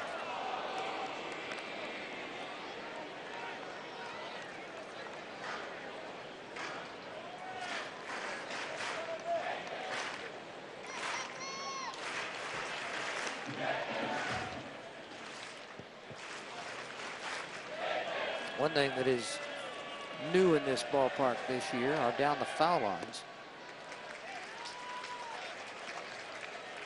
We have the retired jerseys of the 2 great coaches. Tom Chandler, who was an outstanding coach and after he retired became a scout in professional baseball. There's a bouncing ball to the right side. And House is retired. And the other side is a guy that we've seen here in the ballpark tonight. In fact, saw him on one of those video shots, Mark Johnston. Yeah, Mark Johnson, the great coach.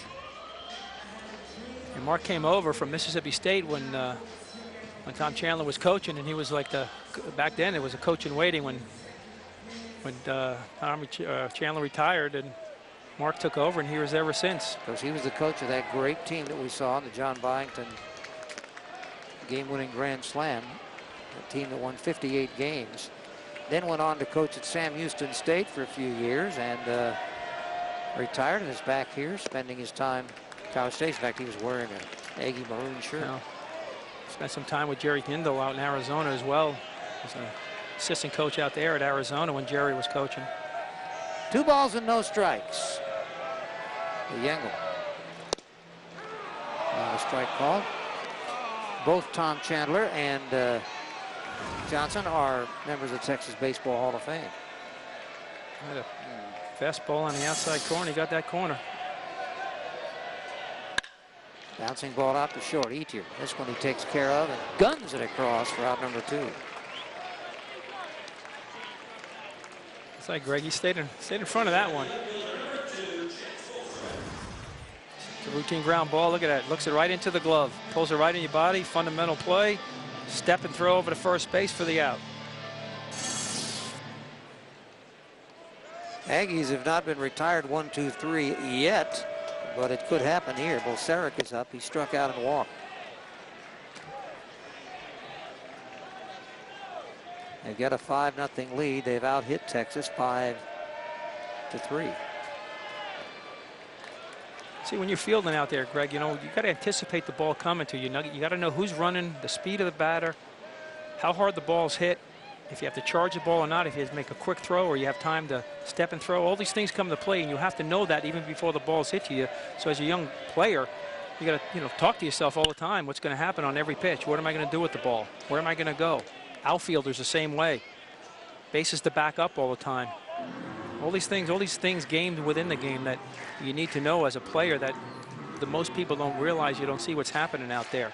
Not only that, shortstop is the most unforgiving position on the infield. It's the one spot where if you bobble it, it's done. You can't recover. There's a base hit dropped in by Bolseric, so no 1, 2, 3 inning. Yeah, every time a ball's hit, every position player has a place to be. And if he's in the right spot for a bad throw, everybody's got to be backing up throws. In case that ball gets behind him in center field, that left fielder's behind him backing up. So everybody has a spot to go as soon as that ball's hit. Thornhill hasn't been able to get Stein out.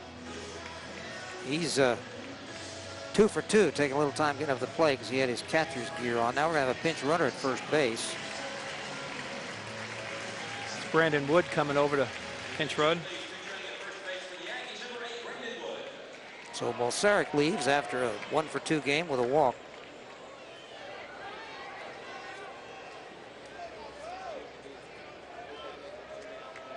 Wood's been the regular most of the year. He's stolen 7 out of 10.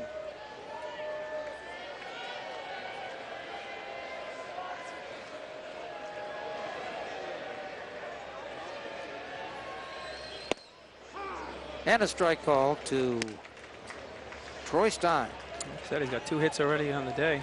2 for 2, 2 ribbies. Train number 3 moving by. In the other direction. Another situation with 2 outs. See if he wants to run Wood.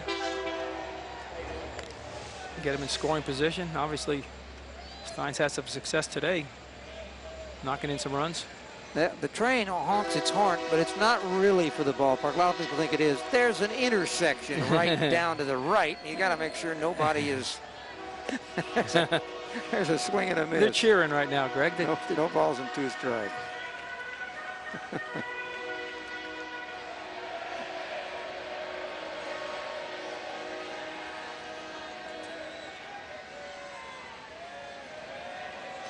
Ruined the illusion that many people had. They thought, oh, he's only just honking for the ballpark. There's a long drive way back to left field, and Troy Stein bangs it off apparently the top of the wall. 1 run will score. Here comes the pinch runner to the plate, Wood, and Stein just missed a home run. He gets a stand-up double. Right below the yellow home run line in left center field. Troy 3 for 3 today with his 3rd RBI. Got the ball up. Tattooed that one. Yeah. Didn't need much help from the wind on this one. Looked like a change off-speed pitch, and he left it up. Left that change-up up, and Troy jumped all over it. And right there in left center field, just right below the yellow line. He had to get up and over, and he didn't quite make it. Here's Blake Alleman, who's been retired twice, and he pops it up in the air, but that's going to be over toward the stands and in the stands. Let's see, that line's probably, what, about 8 inches. He had to go above it, and it hit right on the line. There it was. He almost missed first base coming around. Yeah. We've seen that before. You're looking at the ball and you run right by the base. It's not tricky out there. The only place it might be tricky is in center field where there is the big batter's eye, but it's set back a little bit behind the fence. Aggies lead at 6-0. There's a shot to second base. Maitland will fire it over, and that retires Alleman, and that retires the inning. It was on the way to being a 1-2-3, but instead it's a two-run inning, or a one-run inning on a couple of hits. And through 5, it's 6-0 Texas A&M.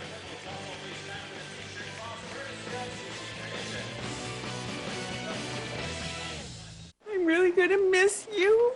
My new apartment isn't that far away. It's more than 2 miles away. This George Razor Motorola is praying for you, Ellie. When you Skype. This is GPS. Well, let me email I'll go get 2 from the back. Okay. This Mother's Day, get the Droid Razor by Motorola. Only $99.99. The lowest price ever. Verizon. The Dan Patrick Show. Weekdays. Check local listings. What could be better than enjoying a big grilled hamburger, a bowl of delicious fresh fruit, or giving your beloved pet a healthy meal? But do you know the foods you're serving to your family and pets right now could be contaminated? Just last year, millions of people and pets were sickened. Hundreds of thousands were hospitalized, and thousands actually died from foodborne illnesses. How do you know which food is unsafe to prepare, serve, and eat? Are they in your pantry? In your refrigerator? Or your dog and cat's food dish? Fact is, you, your family, and pets could be eating a contaminated food right now. That's why the iDoggyBag Foundation has created the Nipper Alert. The Nipper Alert sends you a tweet the minute a pet or people food has been recalled. It's like the Amber Alert, only for food. It's just that simple. You can receive the Nipper Alert by following the iDoggyBag Foundation on Twitter, Facebook, and iDoggyBag.org. I'm Sherry Belafonte, and I say eat healthy, eat safe, and be connected with the Nipper Alert. iDoggyBag. Do you? 6-0 as we go to the top of the 6th. Michael Waka is just moving them down, but you know what? The pitching of both these teams, no surprise. Look at this Big 12 this year. Team earned run averages. That's in conference in the year, and it's 2.88 for the Aggies. Oklahoma State's pretty good. So is Texas. Actually, you have to go down. Well, Kansas State's really the only one that's really awful. Right. If you have an ERA in the 4s, Greg, you're doing pretty good as a team ERA. And you look at him right there. Look at him dominating. 7 punch-outs, no walks in 5 innings. And he's putting on a show for a lot of the Major League scouts watching here tonight. Third time through the order, Mark Payton, who doubled to lead off the game, got as far as third, has struck out his other at-bat.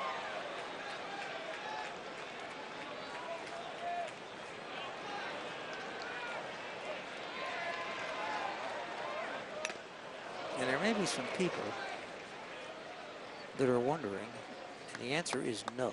And what are you wondering? You're wondering about Mark Payton, if he's related to the noted director, sports director, the same name, and he is not.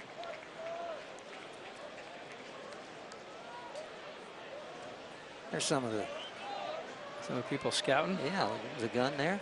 Yep. There's a little looper in the right field for a base knock. So Payton has a hit. He's got 2 hits.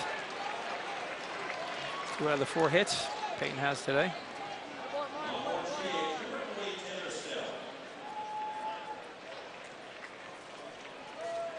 Second man in the order is Taylor Stell. He is struck out and grounded out.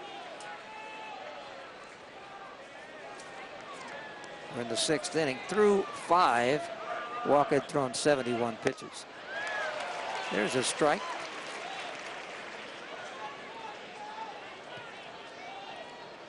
So it keeps coming at him right now. Doesn't matter if you give up a hit, you get a ground ball, you get out of the inning. Still don't want to walk guys. Make them hit to get on.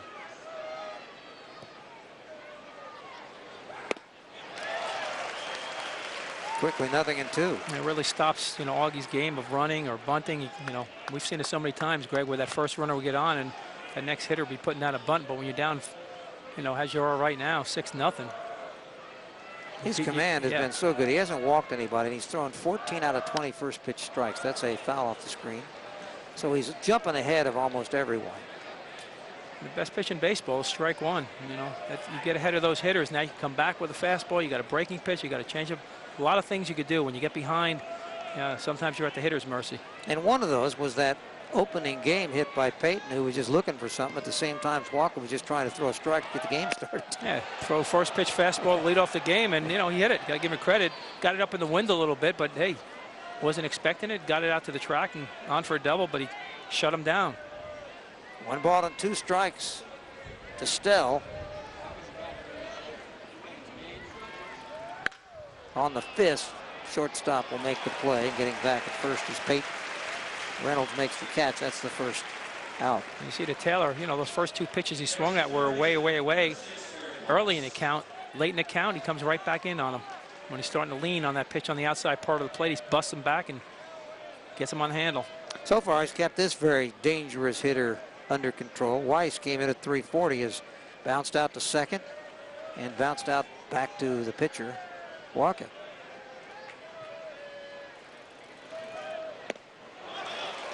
So it starts him off with that off-speed pitch.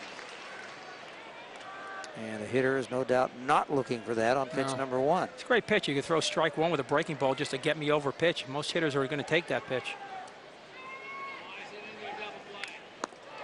Fastball couldn't catch up to it. It's no balls and 2 strikes. And you work on that in the bullpen in between starts. You know, you got that 0-0 breaking pitch. You just come right over and just flip it right in there. And like I said, most hitters are going to take that pitch. And then he comes in with a good fastball. And you're already ahead 0-2 right now against one of the top hitters in the league.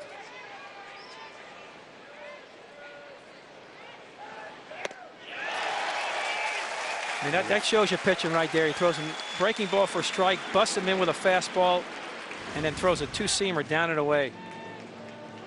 Right there. I mean, uses both sides of the plate effectively. I mean, here's a really good hitter in the league, freshman of the year last year, and just didn't make him really look good on that at bat. Longhorns have Austin DeSherry up again and Trevor Tickle working in the bullpen right now. I don't know whether we will see a change in the next half inning or not.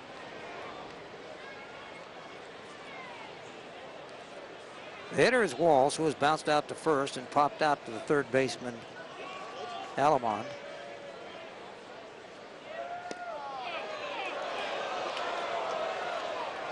Yeah, same pitch he just threw to Weiss. He started Walsh off with it. And a breaking ball, and might have been a little low. 1 ball and no strikes. Makes up for it with a fastball. 1 ball and 1 strike. It's pretty good when you got that 95-mile-an-hour fastball in your back pocket, Greg. You know you go to it any time. You just show him the other pitches just to keep him honest.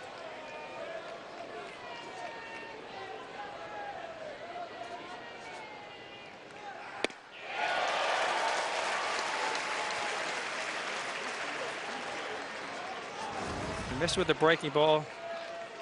Here comes boom. Fastball, get ahead 1-2. 2 fastballs in a row. So he tries to throw something in the dirt or bust him inside with another fastball. He's got a lot of options here. 1 ball and 2 strike pitch. Just missed outside. The Aggies, half of them were coming off the field, but it was pretty far. That was that fastball inside. I mean, that's a great pitch, even though he missed. Still now making him think, 95 right here on his hands. Try to pull that back Stein. Now he'd go back away or come back inside with that fastball or bounce one in the dirt. Foul back. That went into one of the suites. I think the shatterproof windows. I think it missed the press box. 2 balls and 2 strikes. Yeah, we miss sitting outside. We used to have to sit outside here to the right of in the back row. We did a night game. It was dark and you couldn't see. Umpire's going to have to walk that one off, Jim Garman. You get the catcher, give the umpire a break. Go ahead and talk to the pitcher. Give your umpire a break here. Dave South is the radio voice of the Aggies, used to sit right below us where these cameras are. Now we've got this place. There we are. Yeah. Beautiful out here, isn't it? Hey. You got Dave South over here. You got the Aggies. You got the Longhorns over here. A.J. Nolan was in the picture. You got Craig Way with the Longhorn Network. Yeah. Dave South. Right there where those photographers are, that's where Dave South used to broadcast. Yeah. We used to be over to the left. We used to be over to the left over there. Right in front of that one suite where it is now. But now they'll get nice digs in here now. Sure do. 2 balls and 2 strikes.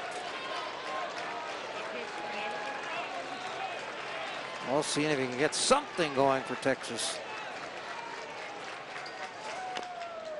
He can stay alive. Yeah. Battling them out there. It's such a beautiful night for baseball. We started at 84. It's down to 78, so it's cooling off. Still a nice breeze. A comfortable setting. All the great Aggie facilities around this ballpark. Nice sun sunset. is setting. 2 balls and 2 strikes. There's a pop-up left side. Now Lamont makes the catch, and that retires Walsh and the Longhorns in the 6th. No runs ahead, 1 left. Bottom of the 6th coming. The Aggies are leading it 6-0.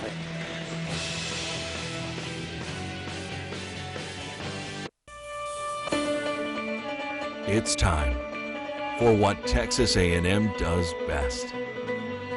Driving our service to Texas and the nation in research and discovery. Lifting us to the top of the list for corporate recruitment and jobs.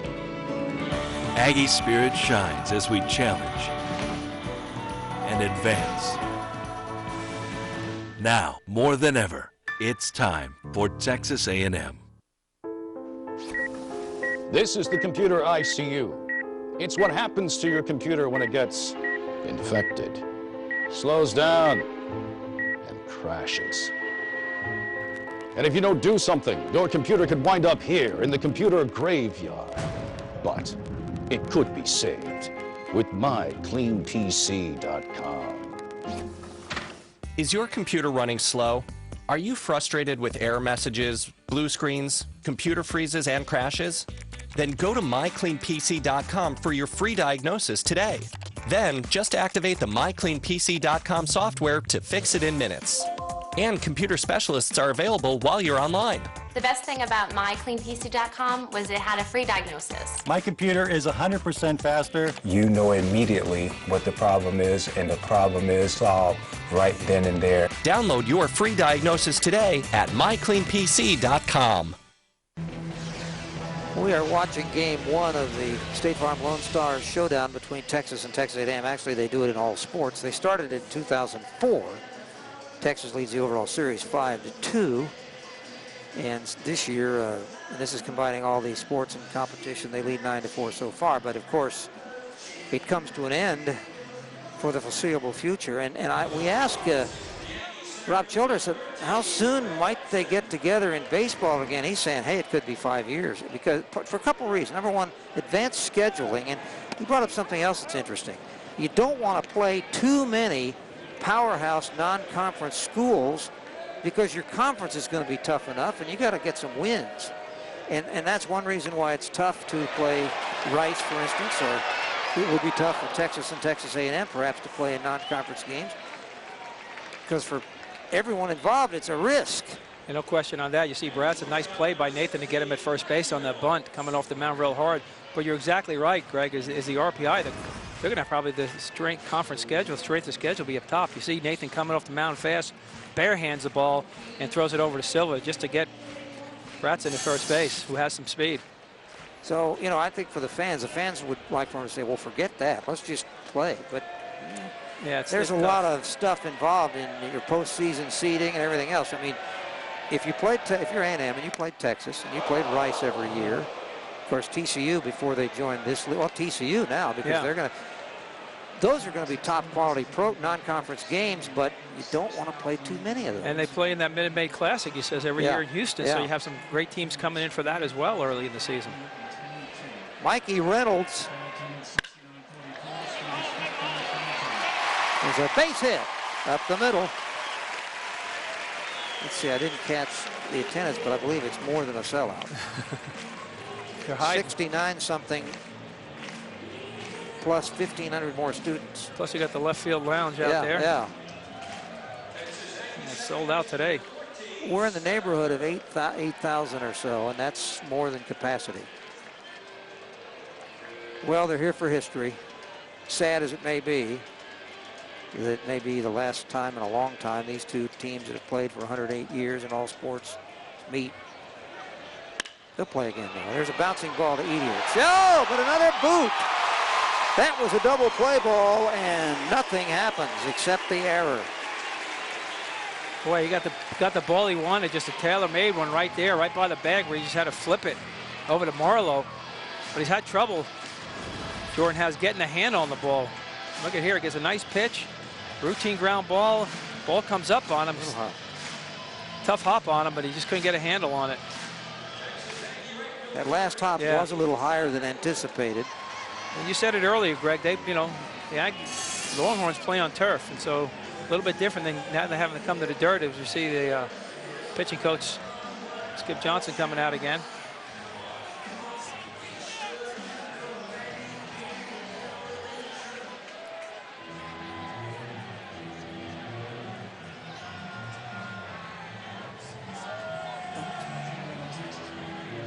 See Skip talking to him, wondering, calm him down a little bit. Had a double play ball.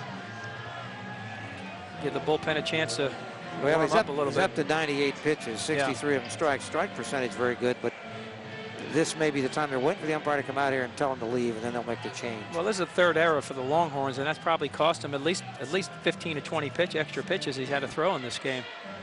Well, he didn't make the change. He just stalled as long as he could. Yeah. Well, you got a young pitcher out there. You want to let him know, hey, you know, get yourself another ground ball. We'll get a double play and get out of here. And obviously, you have the leading hitter in the league coming up. He's got him the last two times. First time up, got a double, but he's held him down in the last two at-bats. He's 1 for 3. We're talking about Tyler Naquin. Double, scored a run, drove in a run in the first, flied to center in the third, and bounced out to the pitcher, Thornhill, his last time up. That one, no advance. Otherwise, there would have been another Longhorn. And Reynolds, and it's tough when it's right behind the catcher. Your perspective from second base, you don't know how far it got behind him, and so it's hard to go. You don't know if it's just right behind him or if it, as it did, it trickled past the line back there. That's his 99th pitch. See, so from the angle here, he has it in his glove, and it just kind of gets by him. But you don't know when you're up by that many runs. You don't want to get thrown out at third base in that situation, especially with your leading hitter up at the plate. Don't forget, this series will wrap up continuing tomorrow. The road show moves to Austin for the games on Saturday and Sunday. The Saturday game will be carried by Fox Sports Net's stations, produced by Fox Sports Southwest, and it will be aired on a number of regionals around the country. And the Sunday game will not be carried by any of the Fox affiliates, but there's a very famous Longhorn network that has been in the news a lot. That will come on 2:30 Central Time, 3:30 Eastern Time. That's for tomorrow. 1 ball and 1 strike. Oh, he wanted time, but he didn't get it. There's a strike called. He had his hand up, wanted to get time, but the umpire didn't give it to him. It's the umpire's option, and he said it's too late. Yeah, too late. He was already ready to go, and Naquin wanted that. So he really wasn't ready to hit on that pitch, but down to the hole now, 1-2.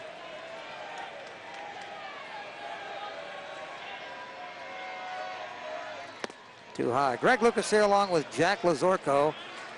We're at Olson Field at Bluebell Park. And the Bluebell Park part of it is all the new part. Yeah. That's the facilities. They used the shell of the stadium stands. They're still here, the shell. They built around it. Boy, did they build a lot around it. High pop on the infield. Silver at first base gives way to Marlowe, and the second baseman makes the catch for the second out. That was an infield fly. Yeah, we saw the facilities underneath. They have the beautiful indoor hitting cage right behind the stadium here as well, behind the third base stands. Now Jacob House. Yeah, there's an indoor hitting facility that they had there the year before, and then they just added on the beautiful park and all the facilities you saw earlier tonight. I said better than some of the major league clubs inside. Well, the weight room and the clubhouse. Actually, the training facility looked pretty good too. They had a whole bunch of. They had more than they want to use rub-down tables. I mean, you don't want to have that many guys that have to use that, but they have them. 1 ball and no strikes. They say, Greg, you can't make the club in the tub. Yeah. Yeah.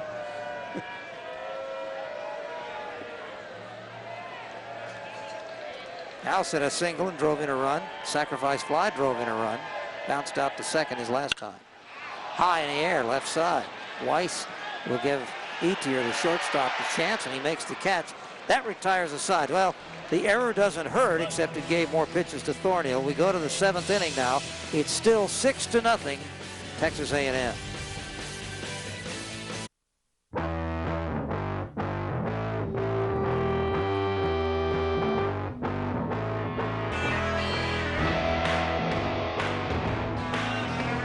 At UT, you'll find plenty of alumni to look up to. The question is, how soon will they look up to you? The University of Texas. What starts here changes the world. A boy born in Joplin, Missouri was fascinated by anything with wheels and a motor. The odds of him going on to fascinate millions with his talent, 1 in 260,000. The odds of this born racer having 157 career top 10 finishes in NASCAR, 1 in 125 billion.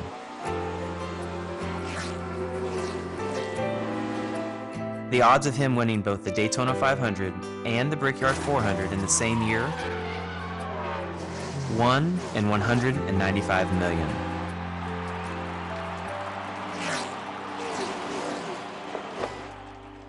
The odds of a child being diagnosed with autism, 1 in 110. I'm NASCAR driver Jamie McMurray, and my niece has autism. Learn more at autismspeaks.org/signs. Aggies lead 6-0, top of the 7th.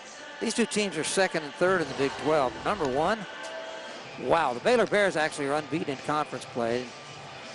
6 series, they've won 18 games. They're ranked number 1, first time in team history. 24-game winning streak, longest in history, snapped by the University of Texas San Antonio Tuesday. They have an 18-game conference win streak, longest in Big 12 history. UT San Antonio and Texas State are two of those other.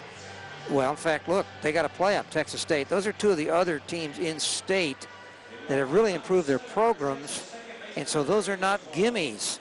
No.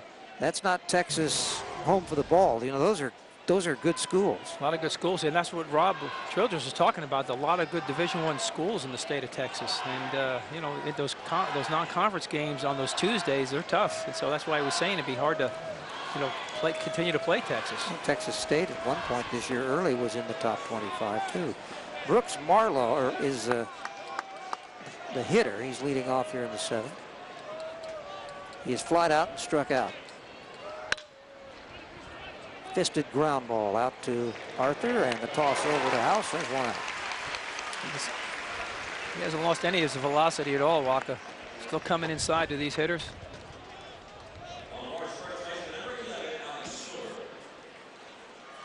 Try 1,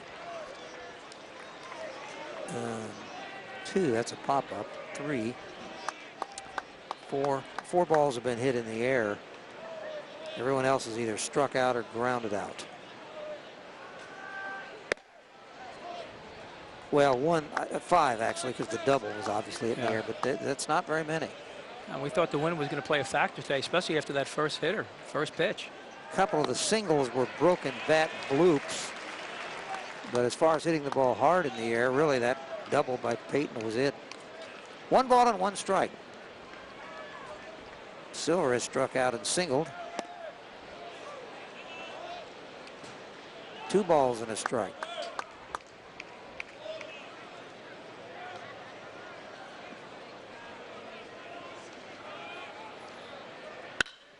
Fly ball, right center field. Watson makes the catch, 2 outs. When we talk about it, Greg, throwing strikes is one thing, but throwing quality strikes in the strike zone, and that's what you're seeing from Walker tonight. He's keeping the ball away from the middle part of the plate. He's using the corners, using the outside of the plate, going down. He's throwing quality pitches inside the strike zone, and that's the biggest difference between just throwing a strike and throwing quality strikes. Jacob Feltz, the catcher, 1 for 2. First pitch swinging, gets it to Allenwood at third. Allenwood fires it across, and that retires the side very, very quickly. Bottom of the 7th coming. Home team leads it 6-0.